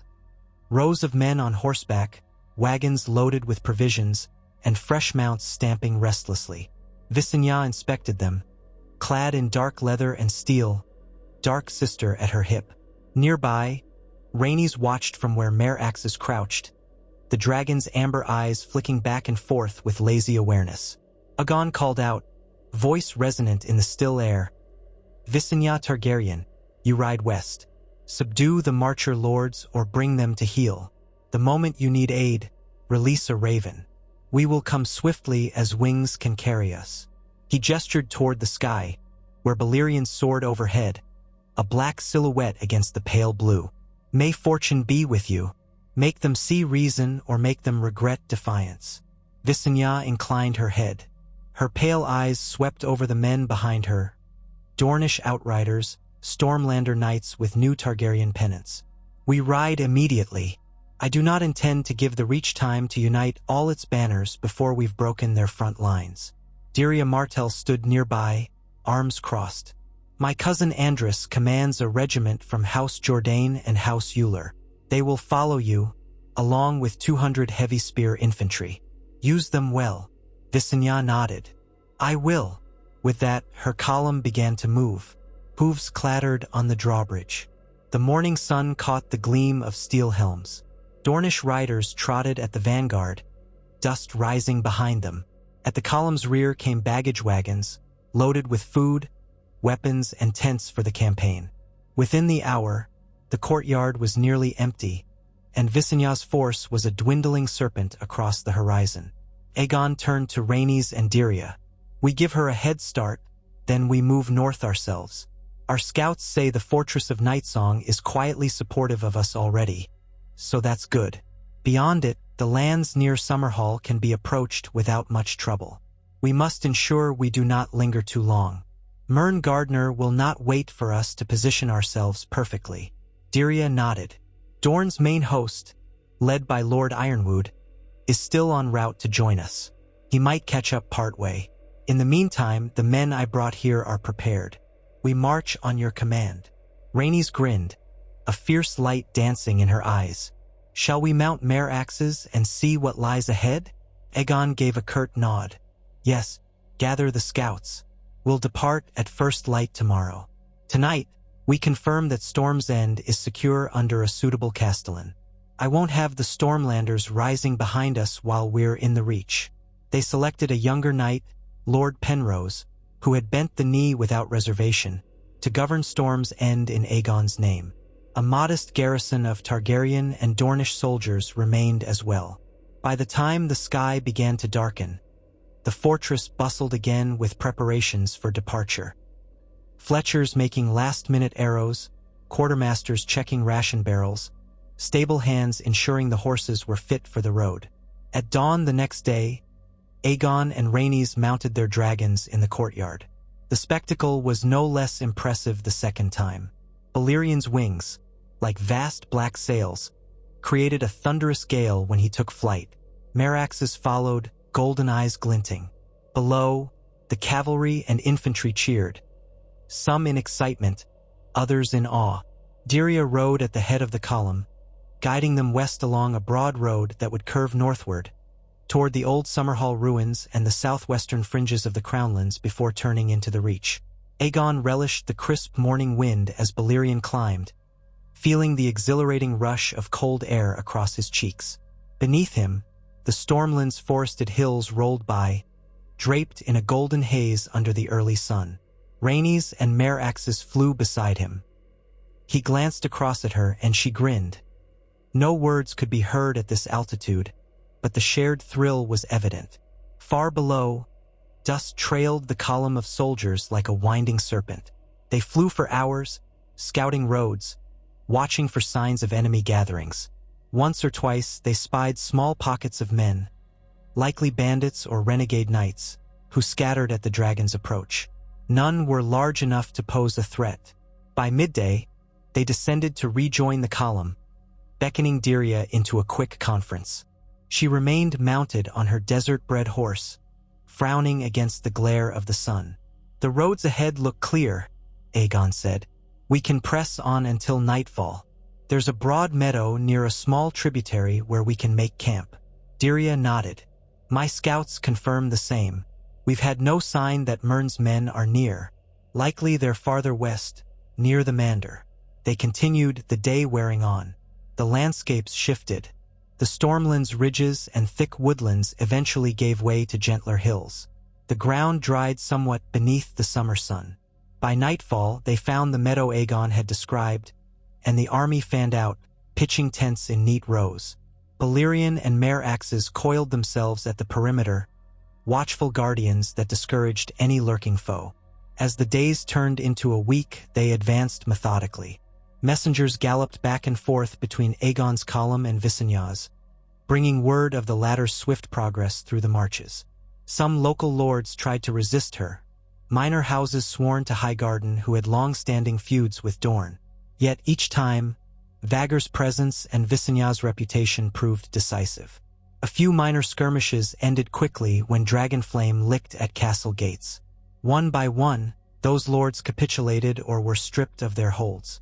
It was a methodical grind, but it served its purpose, to sow fear and confusion across the eastern edge of the Reach. Aegon's own column encountered little resistance until they drew closer to Summerhall's ruins. The area was a lawless patchwork of old keeps and farmland. Summerhall itself had once been a royal seat for Targaryen kings in other versions of the future, though that name now meant little in their current timeline except as a half-finished ruin of no great significance. Here, a cluster of disaffected Stormlander knights had gathered, men who had refused to bend the knee after Argilac's death.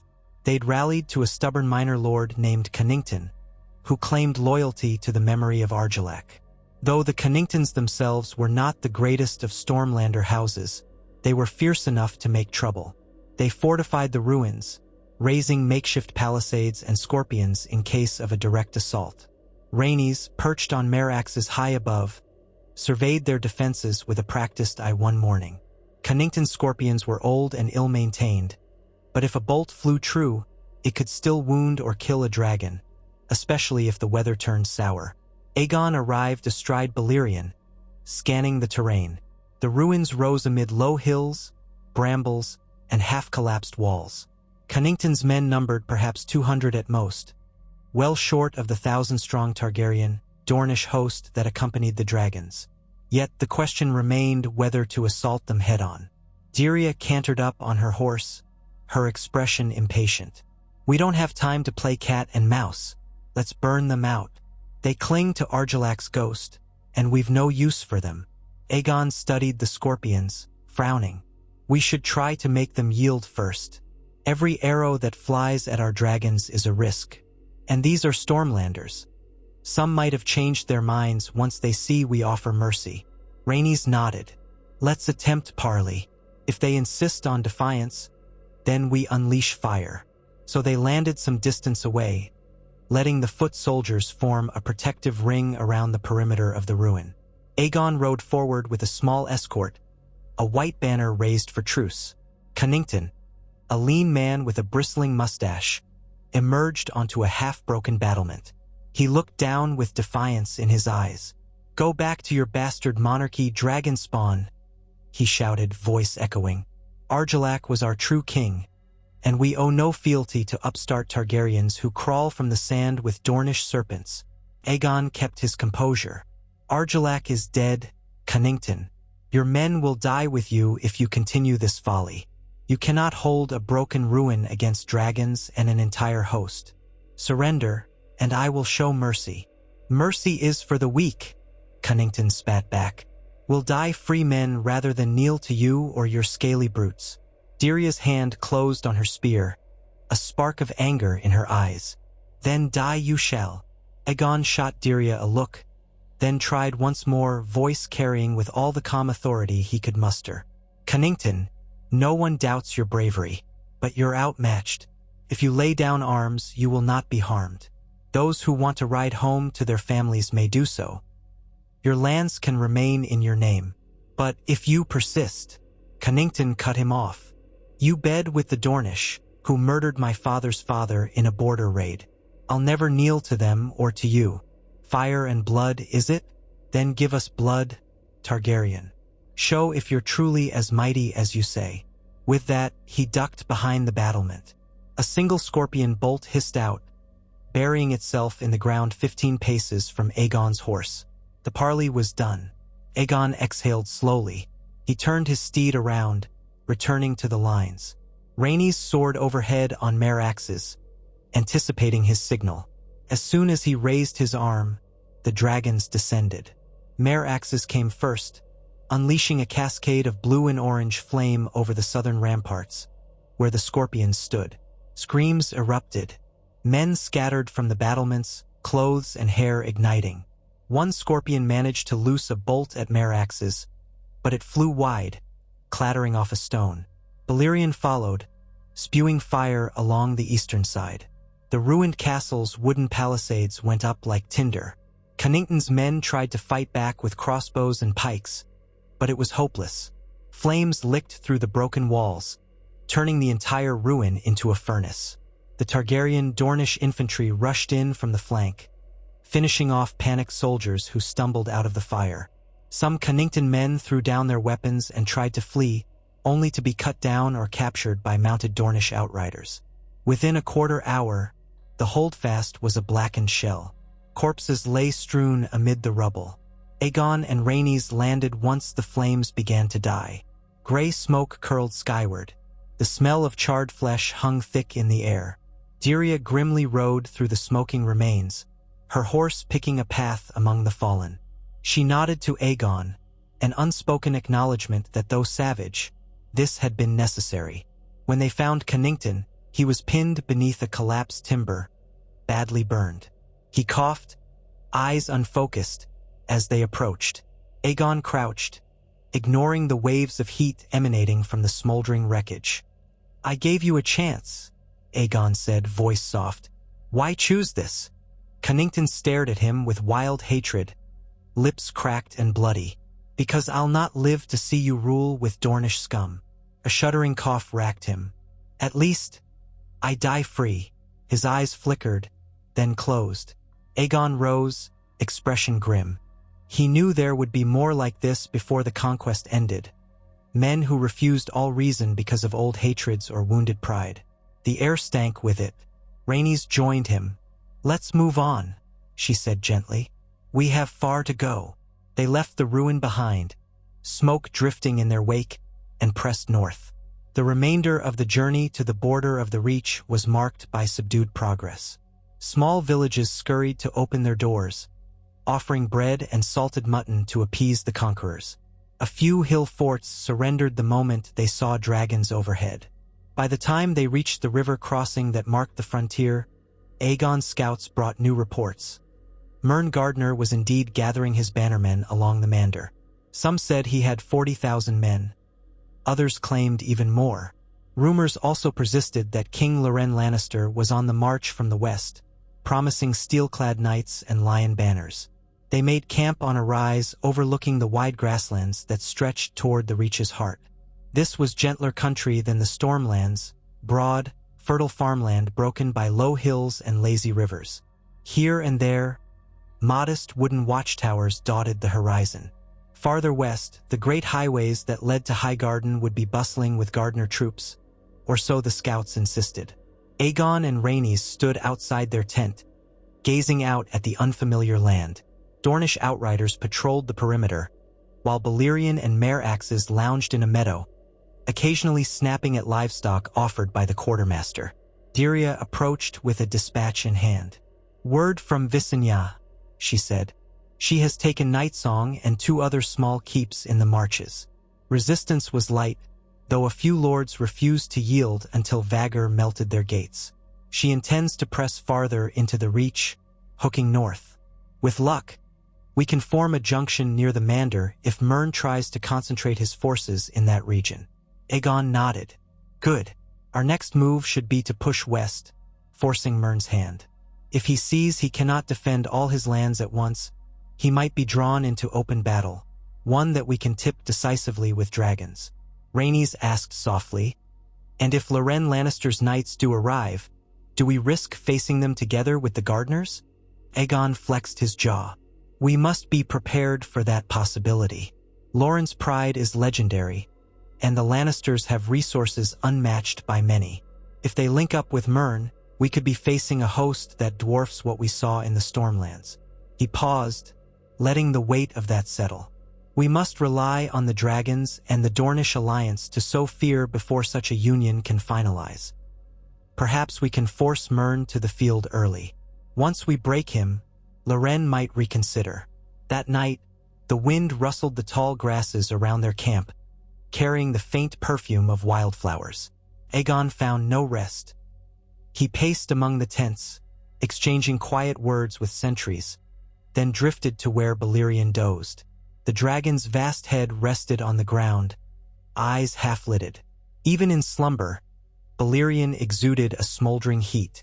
Aegon placed a hand gently on the thick black scales. So much of their fate relied on these creatures, 3 dragons to topple centuries of entrenched rule.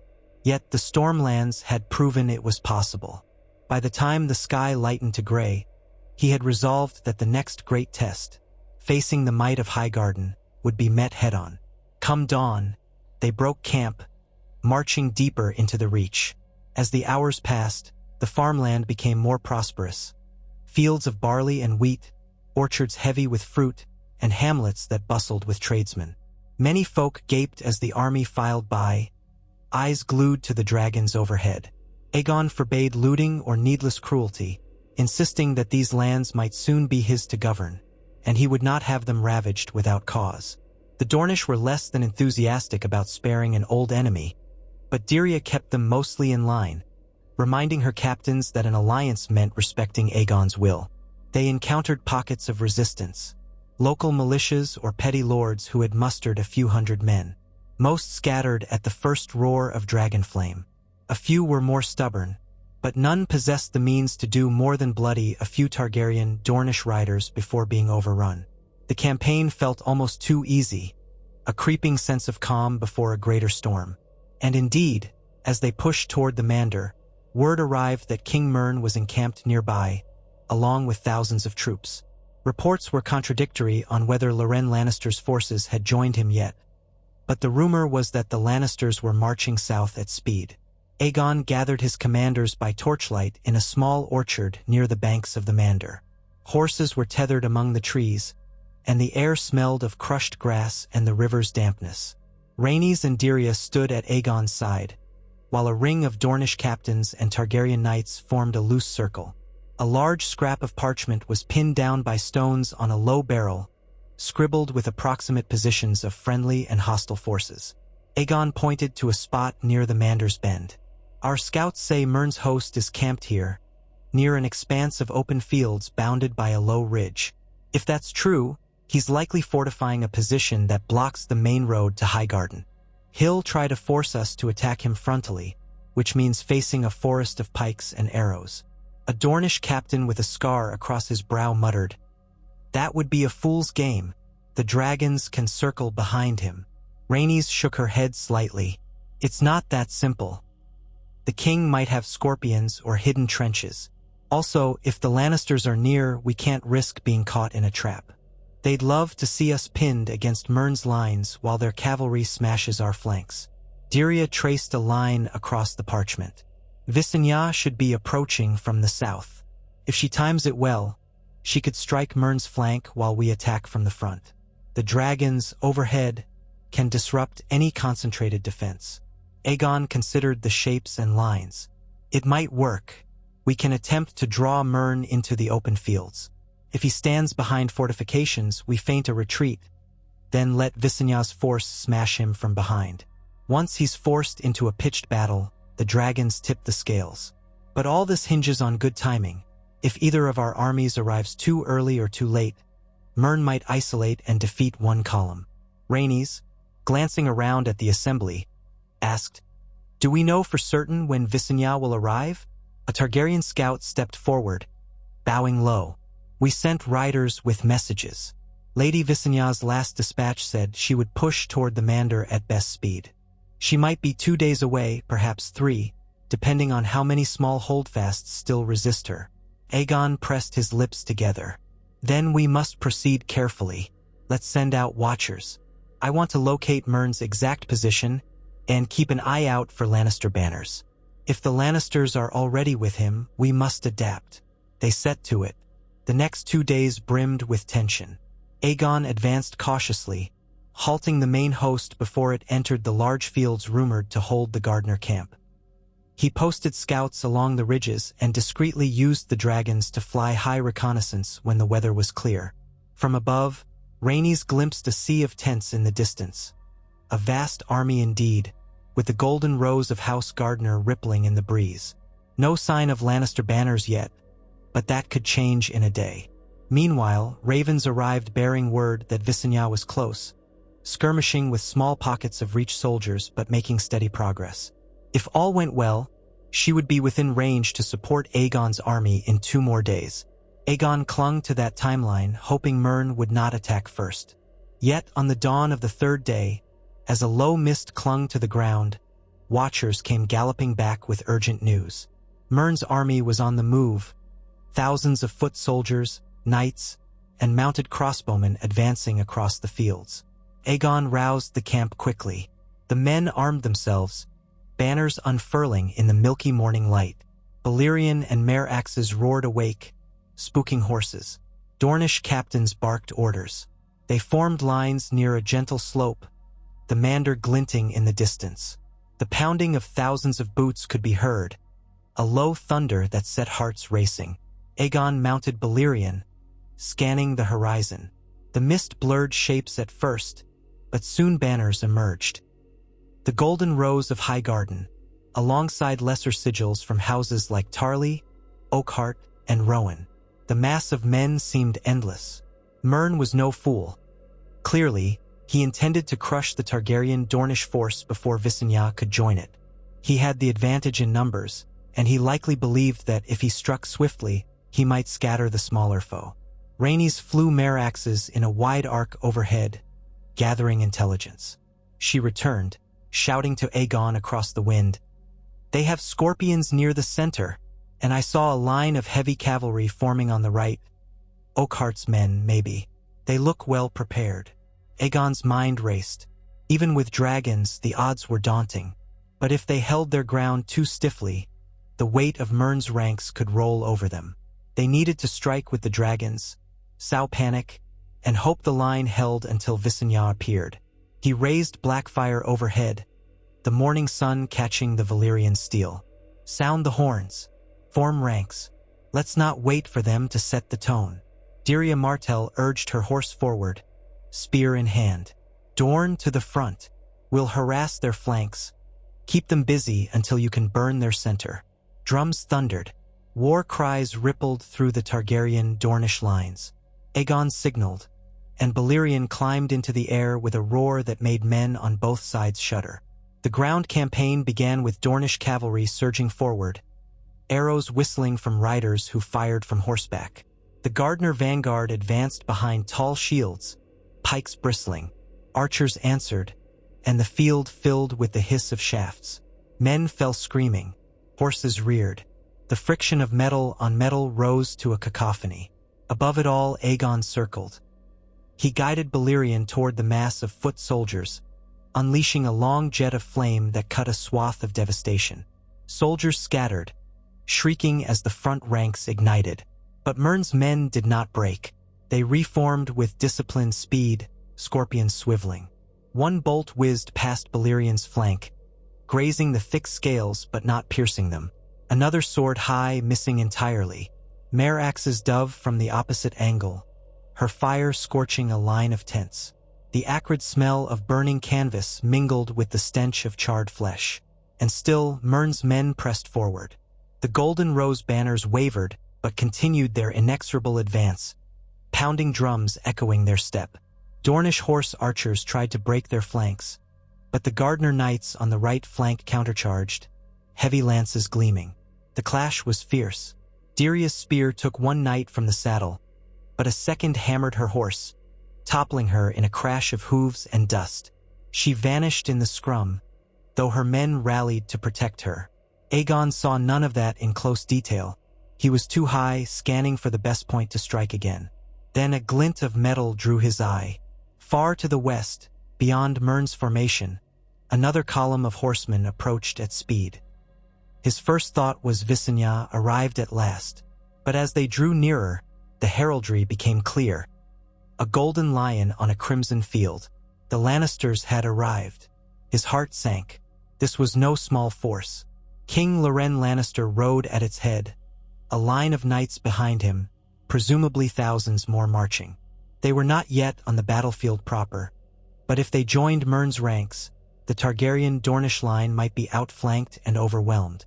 He spotted Rhaenys, urging Merax's upward, and angled Balerion to meet her. Their dragons circled, the rush of wind and flapping wings drowning out the screams below. She shouted, "Lannisters to the west! Where is Visenya?" "No sign of her," Aegon called back grimly. "We have to stall until she arrives." Rhaenys' eyes darted to the chaos below. Mern's center was taking heavy losses from dragonfire, but the flanks were rallying. The Dornish cavalry had retreated to regroup. Targaryen infantry in the center formed ranks, but they were outnumbered, battered by archers. And now Loren Lannister threatened to envelop them. Rhaenys gritted her teeth. "We must burn them before Loren joins Mern, or we'll be smashed between them like a millstone." They descended again, unleashing torrents of fire upon the densest pockets of Gardner troops. Screams rose in waves. Some men dropped weapons and ran, but others fired crossbows upward. More than one bolt hissed past Aegon's face. Then a scorpion from somewhere near the rear launched a bolt that struck Balerion's shoulder plate. It splintered on the dragon's thick scales, leaving a shallow gouge. Balerion roared in rage, banking sharply and raking the ground below with flame. Entire platoons vanished in swirling fire, the grasses becoming a blackened wasteland. Smoke and cinders choked the sky. Yet Mern's line still held, and from the corner of his eye, Aegon saw the Lannister vanguard trotting onto the battlefield. The gold and crimson banners fluttered. Drums from that flank began to beat. Loren aimed to press the advantage. Targaryen horns brayed desperately, signaling the left flank to reposition, but they were too few. Panic threatened to ripple through the allied ranks. Aegon felt that tension tighten around his chest. Had they come all this way to founder in the face of two united kings? Just then, from the south came a horn of different timbre, low, resonant, echoing across the fields. Aegon craned his head. On the far horizon, a dark mass of troops appeared, dust swirling around them. Leading them was the glint of dragon wings in the sunlight. Dagger, Visenya had arrived. His relief was palpable. Visenya soared in from the south, her column close behind. She wasted no time with subtlety. Vagger streaked overhead, blasting the Gardner flank with dragonfire. Tarly men shrieked and scattered. Her cavalry collided with a portion of Mern's archers, cutting them down in a thunder of hooves. In an instant, the tide began to shift. Surrounded by enemies on three sides, the Gardner host wavered. Aegon wasted no time. He signaled Rhaenys, and they dove for Mern's center again, unleashing everything. The field erupted in flame. Soldiers, scorched beyond recognition, broke in terror. Some tried to run east, others west, where Lannister knights advanced. Loren Lannister himself, seeing how the Gardner lines had collapsed, likely paused in shock. If he advanced into the Inferno, he might lose thousands needlessly. But if he withdrew, he left Mern to face annihilation alone. At that moment, King Mern Gardner, near the center, attempted to rally what remained of his personal guard. Aegon spied the Golden Rose standard in the swirling smoke, a cluster of knights in green cloaks. They stood defiant in a ring of scorched earth, dead men piled around them. Balerion roared, descending in a rush of wings. Mern's knights braced with spears, but it was futile. Balerion's jaws parted, and a torrent of flame engulfed the entire formation. When the fire cleared, nothing of Mern remained but charred shapes on blackened ground. The Golden Rose standard lay in ashes. All along the front, Gardner men realized their king was dead. Panic became a rout. Many flung down shields and ran. Others tried to fight to the last. Meanwhile, Visenya's cavalry tore into their flank, and Rhaenys hammered the rear guard. The battle was won in mere minutes now that the heart had been ripped from the Gardner army.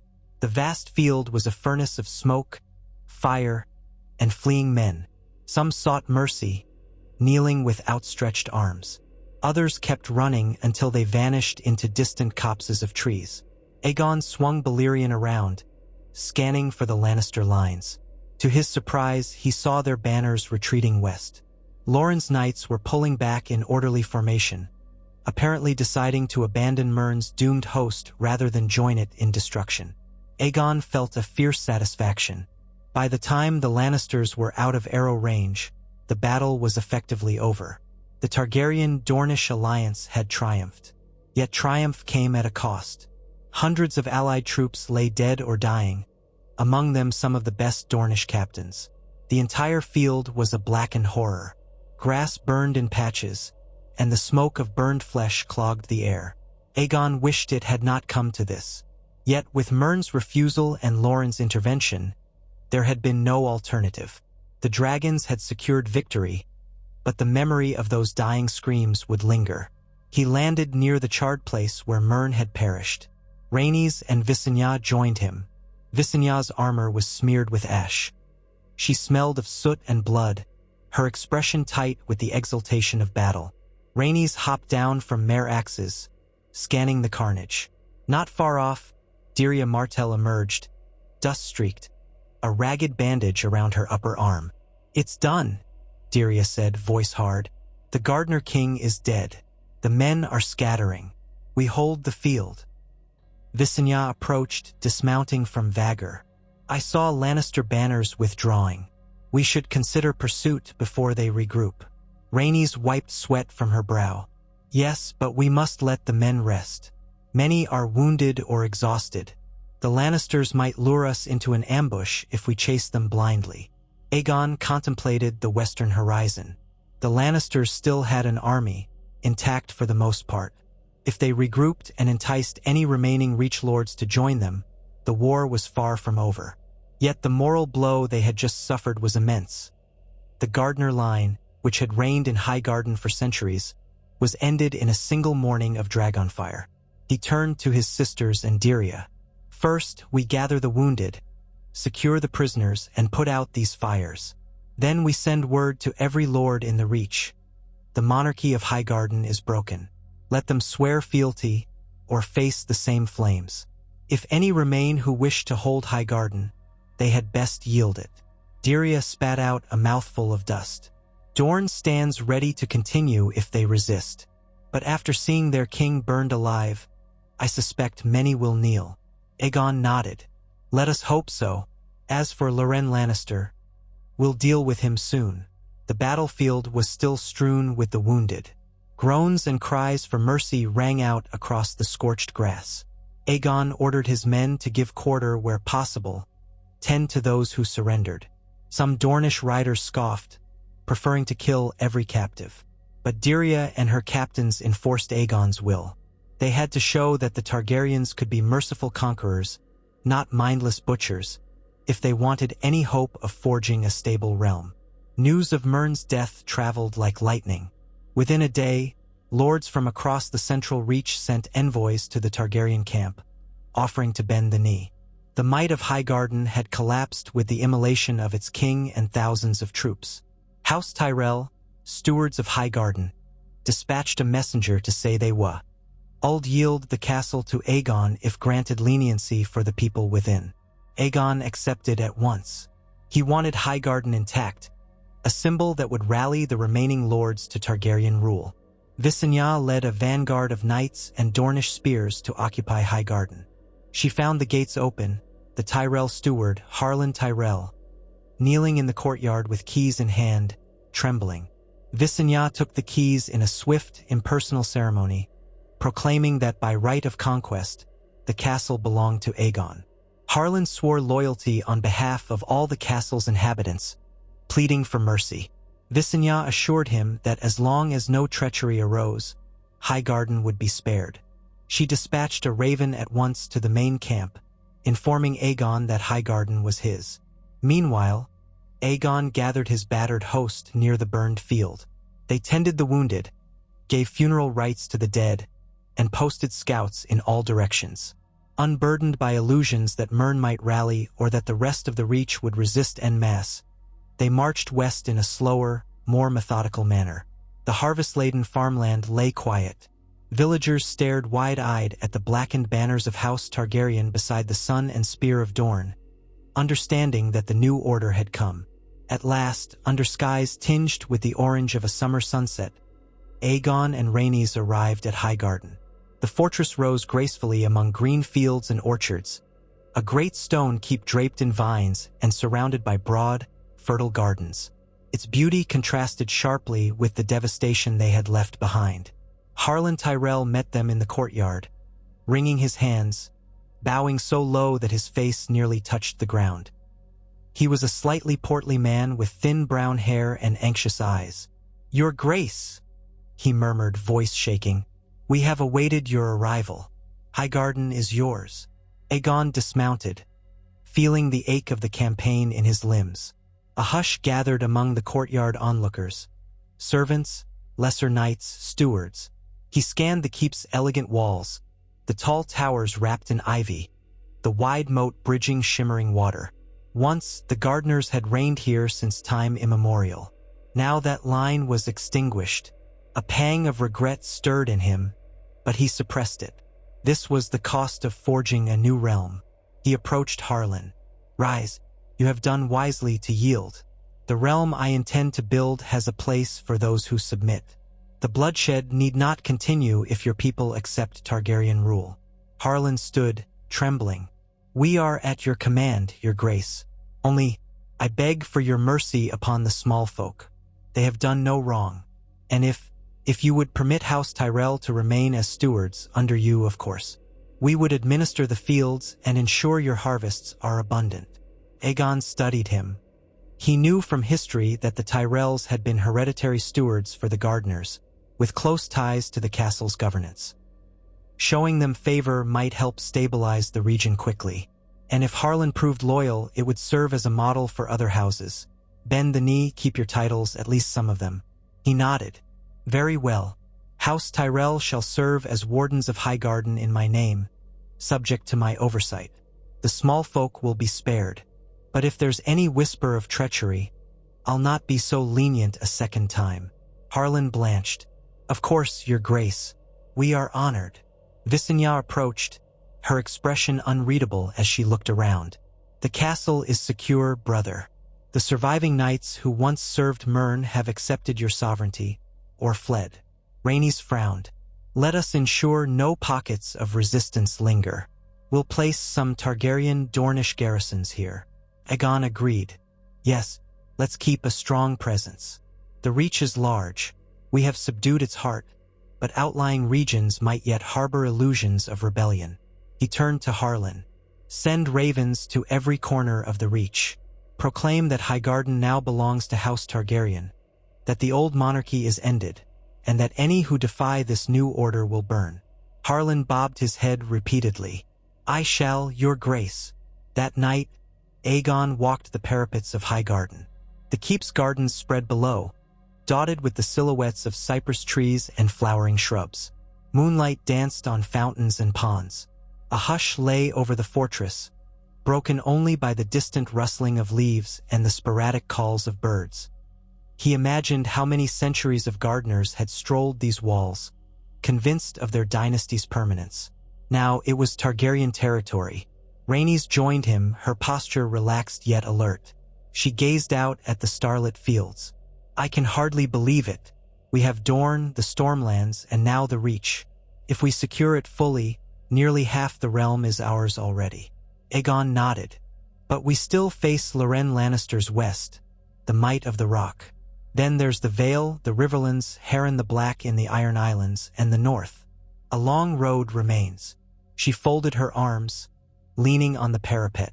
The victory here was horrifying. So many burned. The Gardner line ended in a heartbeat. Will that be the fate of every region that resists us? He looked down, troubled. "I hope not. Perhaps Mern's destruction will serve as a lesson. Some might choose to bend the knee once they realize what it means to face dragons. The Stormlands had fewer casualties because Argilac brought it upon himself, and we had Dorne's help flanking him. Here, Mern refused to see reason until it was too late. And now his house is gone." She touched his shoulder gently. "It's a heavy burden, but you carry it for a greater purpose." "Yes," he said softly, gazing at the moonlit farmland. "A realm united, secure from the petty wars that have raged for centuries. Dorne, ironically, is our greatest ally in forging that unity, and you know how proud the Dornish are. If Dorne can join this new kingdom voluntarily, then perhaps the rest can as well, without so much slaughter." They lingered there, speaking of the future, the swirl of possibilities. He felt Rhaenys' optimism buoying him, a counterbalance to his own weariness. Finally, they returned inside. Even as Aegon found what rest he could, visions of Loren Lannister's army hovered in his mind. The lion had only withdrawn. He was not beaten yet. In the weeks that followed, Aegon and his sisters consolidated control over the Reach. Messages streamed from Highgarden to outlying houses, summoning them to submit. Most did so without hesitation, terrified by the stories from the battlefield. House Tarly of Horn Hill sent an envoy pledging fealty and offering 100 swords to Aegon's new order.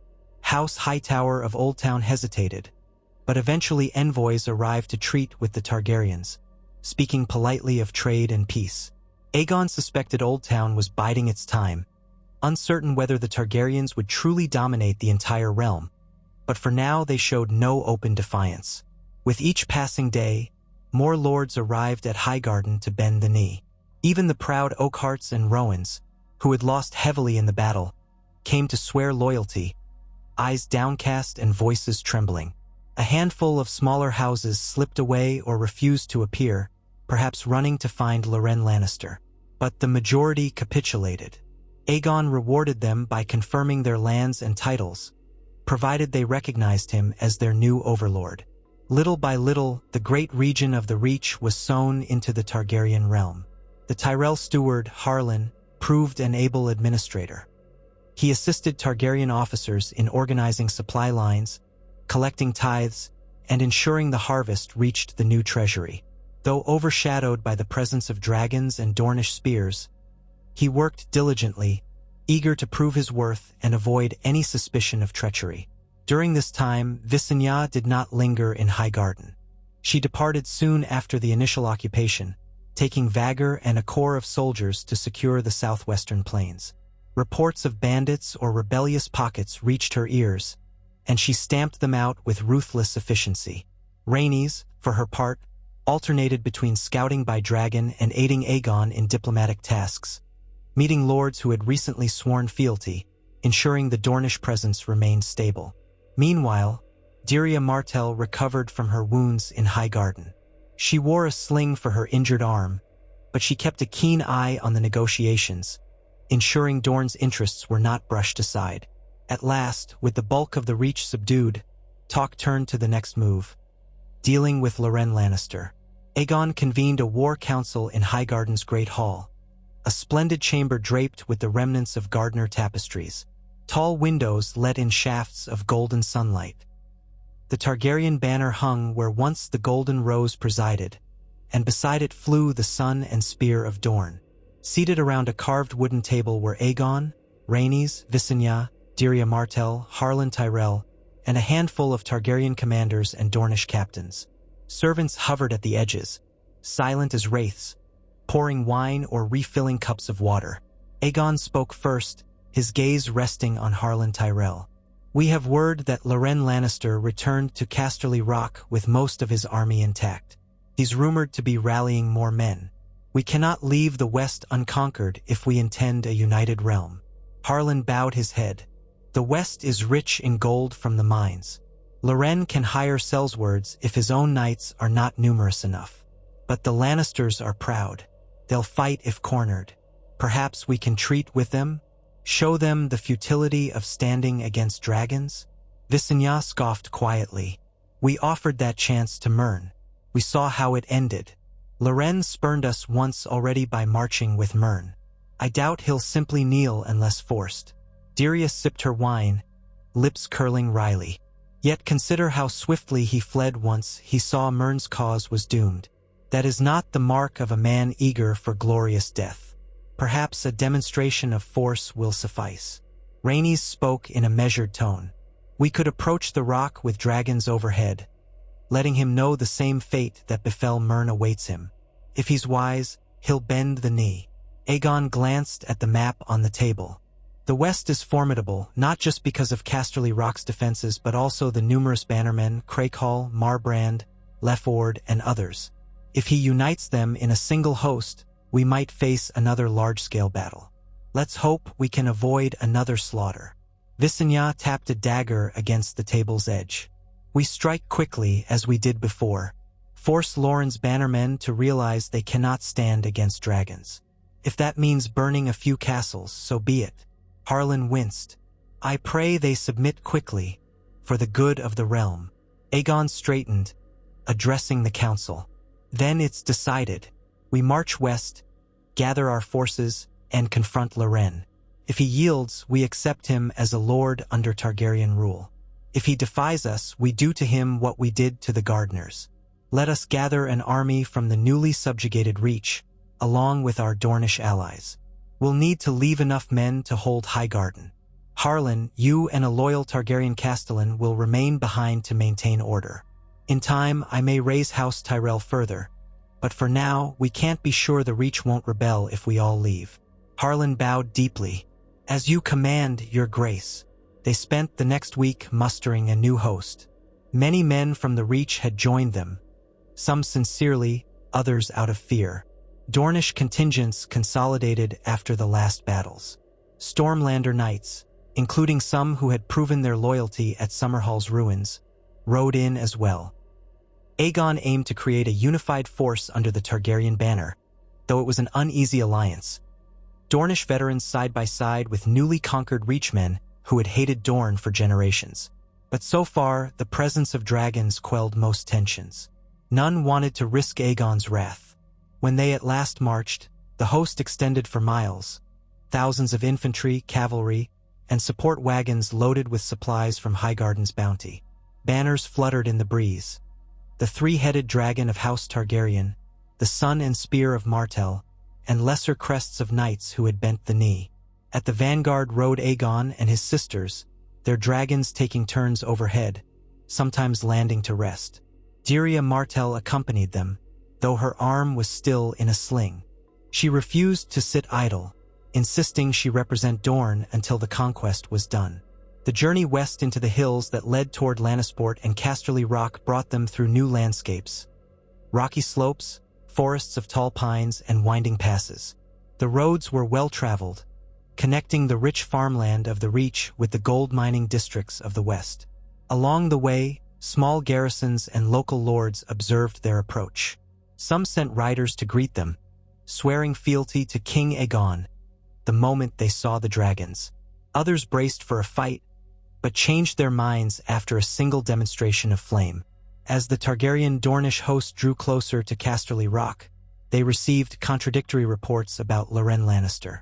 Some claimed he had massed an army near the Gold Road, determined to meet them in open battle. Others said he had retreated behind the walls of the rock, trusting in its massive fortifications. Still others whispered that he was actively seeking peace, sending envoys to gauge whether Aegon would punish him for siding with Mern.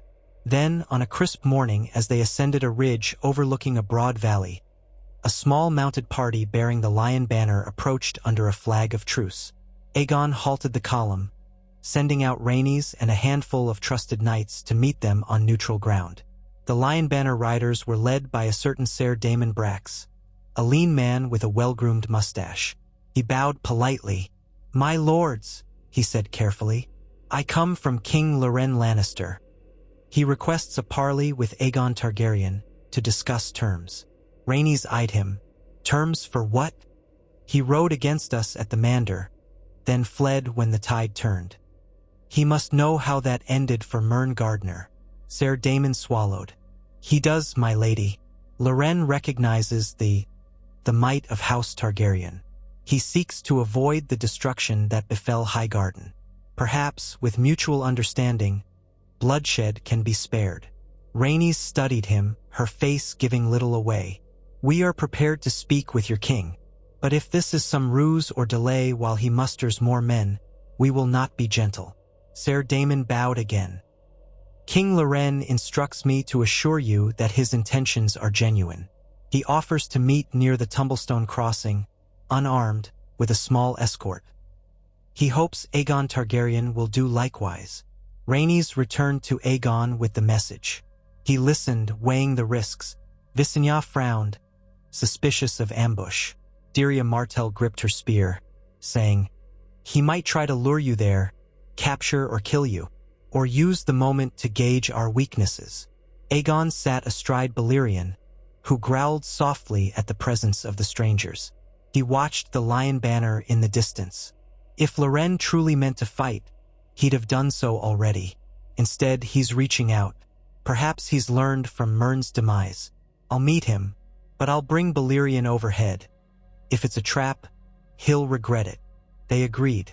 The next day, they marched to the Tumblestone Crossing, a shallow ford flanked by willows and stony embankments.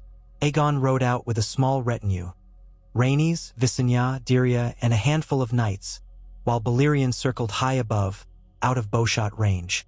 The rest of the host camped a short distance away, ready to rush in if needed. On the far side of the crossing, Loren Lannister appeared with a matching escort. He was a tall, broad-shouldered man in his middle years, clad in a polished breastplate and a crimson cloak trimmed with gold. His hair was a tawny blonde, shot with a little silver at the temples, and his face bore the confidence of a ruler, but also, Aegon thought, a certain guarded caution. Behind him rode a few knights bearing the lion banner, along with courtiers or advisors. They stopped in the shallows of the ford, water rippling around their horses' legs. Aegon did the same, so that they faced each other amid the gentle rush of current. Nearby, willows swayed in a mild breeze, and the sun shone calmly on what might otherwise have been a peaceful scene. But each side was tense, aware of the stakes. At last, Loren broke the silence. "Aegon Targaryen, I greet you." His voice was firm, echoing slightly off the water. "I see the stories of your dragons are true indeed." He glanced upward, where the dark outline of Balerion glided. "I also see your allies from Dorne." Dyria lifted her chin. "We stand with King Aegon. Best you remember that." Aegon regarded Loren evenly. "You marched with Mern Gardner against us, then fled the field when your cause was lost. Now you seek parley. Say what you will." Loren's jaw tightened, but he held his composure. "I marched to keep the balance of power. When I saw Mern's lines collapsing under Dragonfire, I recognized the futility of continuing. I value the lives of my men more than an ill-fated stand." He paused, reining in his horse a step. "I see that you have subdued the Reach. I have no desire to see the West reduced to ashes. So I propose terms. I will bend the knee if you grant the Lannisters continued lordship over our ancestral lands under your monarchy. My bannermen will swear fealty to you, and in return, I ask that you refrain from ravaging our domains." Rhaenys raised a brow, said so simply, "You realize we could simply ride west and burn Casterly Rock if we chose." Loren raised his gaze to meet hers, mustering dignity. "You could try. The rock is formidable, but indeed you have dragons and your odds might be good. However, would that not waste resources and lives? You aim to unite the realm, or so I am told, not turn it all to ash." Aegon studied Loren's face. "True enough, yet you must understand the terms of this new realm. You would be subject to the Iron Throne I intend to forge. No self-styled king in the West. No half measures." Loren nodded slowly. "I yield my crown to you, so long as the Lannisters remain lords of the Westerlands. Our gold, our mines, all pledged in service to your rule. I can speak for my bannermen. They will follow me." Visenya snorted softly. "You ask a great deal for someone who turned on us once already." A flicker of anger passed over Loren's features, but he kept his voice even. "I did not turn on you. I allied with Myrn before you had ever set foot in the West, in the belief that the Targaryens were an invading threat. Perhaps you are, but now I see that defiance leads to annihilation. I prefer to preserve my house and my people." For a moment no one spoke. The ford's waters splashed gently around the horses' hooves. Balerion let out a low rumble from high above, as if reminding all present of his watchful presence. A breeze stirred Loren's cloak, revealing the gilded lion embroidered there. Aegon inhaled. If Loren was sincere, this might save countless lives. After the devastation in the Reach, forging a realm with minimal further bloodshed seemed wise. And Loren was correct. Burning Casterly Rock was possible, but it would be costly and cruel. He finally said, "If you bend the knee, if you swear your eternal loyalty to House Targaryen, you shall remain Lord of Casterly Rock, Warden of the West. But you will renounce all claims to kingship. You will pay taxes into the royal treasury I shall establish. You will provide soldiers when called upon. You will never again raise arms against me or my heirs. Do you accept?" A hush hung in the air. Loren's expression was resigned. "I do, for the sake of my house and the West. Publicly, if you wish." Aegon nodded. "Good. Then dismount, kneel, and swear the oath before gods and men." Loren hesitated only a moment, then swung off his horse, splashing into the shallows. He removed his sword belt, letting it drop. Kneeling, water swirled around his knees, soaking his fine boots. He bowed his head. The knights behind him followed suit, though some wore expressions of dismay. Loren raised his voice, letting it carry. "I, Loren of House Lannister, do hereby swear by the old gods and the new, my undying fealty to Aegon of House Targaryen as my rightful lord and king. I renounce all claims to the crown. I pledge the Westerlands, my lands, and all who serve me to your cause. From this day until my last day." Rhaenys watched with measured satisfaction, and Visenya's lips curved in a faint smirk. Dyria kept her own counsel, though the light in her eyes suggested approval. This was what Dorne had hoped for, to watch the proud kingdoms of Westeros kneel to Targaryen authority at last. Aegon slid off Balerion and waded a few steps forward. He placed a hand on Loren's bowed head. The water lapped around them both. "Then I, Aegon of House Targaryen, do accept your fealty, Loren of House Lannister. Rise as Lord of Casterly Rock and Warden of the West, and be loyal, lest you face the same fate as those who refused." Loren stood, water dripping from his cloak. His face was solemn, perhaps relieved. Their eyes met in understanding. The West would come under Targaryen dominion without bloodshed. It was, Aegon thought, a better path than the charnel field of Myrn's last stand. They rode back from the ford, side by side in a careful truce. Loren confirmed that his army would disband, returning to their lands with orders to accept Targaryen rule. He would personally escort Aegon to Casterly Rock, where the new order would be formally recognized. That evening, they shared a tense feast in the Targaryen camp, each side watchful for any trick. But no trick came. Loren appeared resolute in his decision, aware that defiance meant destruction.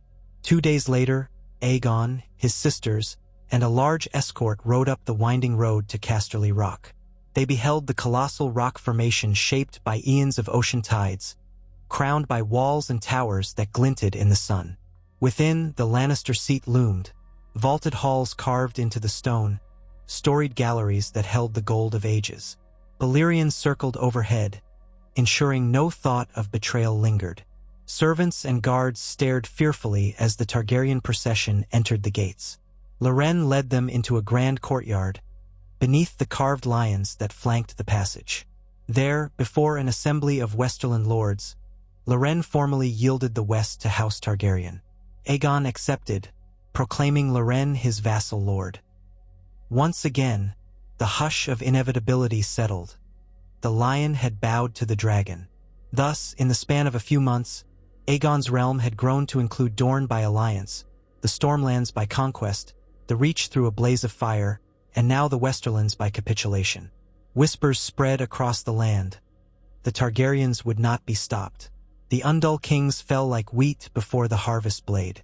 Some said the north would never bend, that the Vale might hold out behind the Aerys' impregnable heights, or that the Riverlands, ruled at present by Harren the Black of the Iron Islands, would prove a harder nut to crack. Still, fear of Dragonfire was a potent motivator. While Aegon and his sisters toured the wonders of Casterly Rock, its immense halls, the Golden Gallery, the hidden mines that glimmered with veins of precious ore, Dyria Martell traveled back toward Sunspear, bringing word of the West's submission to Princess Meria. The alliance had wrought everything Aegon had hoped for and more. He now commanded the greatest realm in southwestern Westeros. The next challenges lay to the north and east. In a high chamber overlooking the sea, Aegon conferred with Rhaenys and Visenya. A breeze from the sunset sea ruffled the drapes, carrying the scent of salt. The golden light of dusk painted the walls. Rhaenys looked tired but satisfied, her hair unbound around her shoulders. Visenya leaned against a marble pillar, eyes thoughtful. Rhaenys broke the silence first. So the West is ours, in effect. Loren's a practical man. He'd rather bow than burn. Good. That spares lives. Visenya nodded.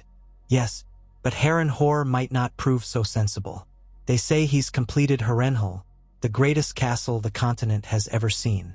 He rules the Riverlands with an iron fist from the Iron Islands. He might be trouble. Aegon folded his arms. We'll face him soon enough. I also think of the Vale. The Arryns nest high in the mountains, behind the Bloody Gate. They might hold out indefinitely if they don't come down to meet us. And the north is vast, with winter always threatening. For now, though, let us secure what we've gained. We can't overextend. The realm we control must not slip from us while we press on. Rhaenys agreed. Dorne remains our ally, though Princess Meria is old. We should maintain that friendship carefully. The Stormlands and the Reach need thorough garrisons. The West, time will tell if Loren is truly loyal. We must place watchers in each region. Visenya lifted her chin. Then let us divide our tasks again. One of us ensures the West is stable, while the other moves to quell any sparks in the Reach. Meanwhile, brother, you might turn your eyes north toward Harren. Aegon nodded. Yes, but I'd prefer to have you both by my side when confronting Harren. His castle is monstrous, but dragons can surpass any wall. A thin smile touched his lips. He claims Harrenhal is impregnable. Let's see if he still thinks so when Balerian's flames lick its towers. Rhaenys laughed softly. He'll learn as Mern did. They stood there, gazing out at the sea's expanse, a hush of shared reflection. In less than a year, they had reshaped half of Westeros through a combination of alliances, cunning, and Dragonfire. The course of history had turned sharply. Aegon felt a thrill at the enormity of it, coupled with an undercurrent of dread. So much blood spilled, so many lords uprooted, all forging the path to a single throne. And the journey was not done. Still, with the Lannisters now sworn, the Tyrells subordinate, the Martells allied, and the Stormlands pacified, the realm was more united than it had ever been in living memory. The vision of a single monarchy, from the scorching deserts of Dorne to the windswept crags of the Westerlands, was no longer just a dream. It was becoming reality. All that remained was to see how the Vale, the North, the Riverlands, and the Iron Islands would respond to the unstoppable momentum of dragons entwined with the unbroken spears of Dorne. Aegon took one last look at the sun dipping below the horizon, painting the sky in hues of red and gold. Then he turned to his sisters, the co-architects of this conquest. Wordlessly, they followed him from the tower room, descending toward the feasting hall, where Westerland's lords waited to pay homage to their new overlord. Each step felt heavy with significance. Fire and blood had carried them this far, but also an unexpected alliance with a land that had never before bent to any foreign power. Together, they were forging a realm that might stand for centuries, or shatter if their grip loosened. For now, Aegon Targaryen walked onward, heart steady, each footfall echoing across stone. His sisters at his side, dragons at his beck, and Dorne as his ally. He would press on until every corner of Westeros knelt to the new monarchy he meant to create. And with each passing day, that monarchy's shape grew clearer in his mind. A single throne, an iron throne, for all the land. A seat of dragon lords and desert queens, forging peace through power. If any further kings rose to challenge him, let them see the cost in the blackened fields of the Reach or the sundered walls of the Stormlands. Let them see and let them bend. Or else, like Argilac and Myrn, they would make their last stand in flame and shadows, remembered only as those who refused to bow to the dragon's might. So dawned the next chapter in the conquest, each milestone etched in the annals of time, each victory a building block for the empire that House Targaryen and its Dornish allies now shaped. Shadows of future conflicts loomed, Harren's pride, the Vale's isolation, the North's fierce independence, but the dragon's wings cast a broad shadow over them all. In the hush of Casterly Rock's halls, Aegon felt certain that nothing, not even winter's cold or the stony heights of the Eyrie, could stop the tapestry of conquest that he, Visenya, and Rhaenys continued to weave with sword, flame, and alliance.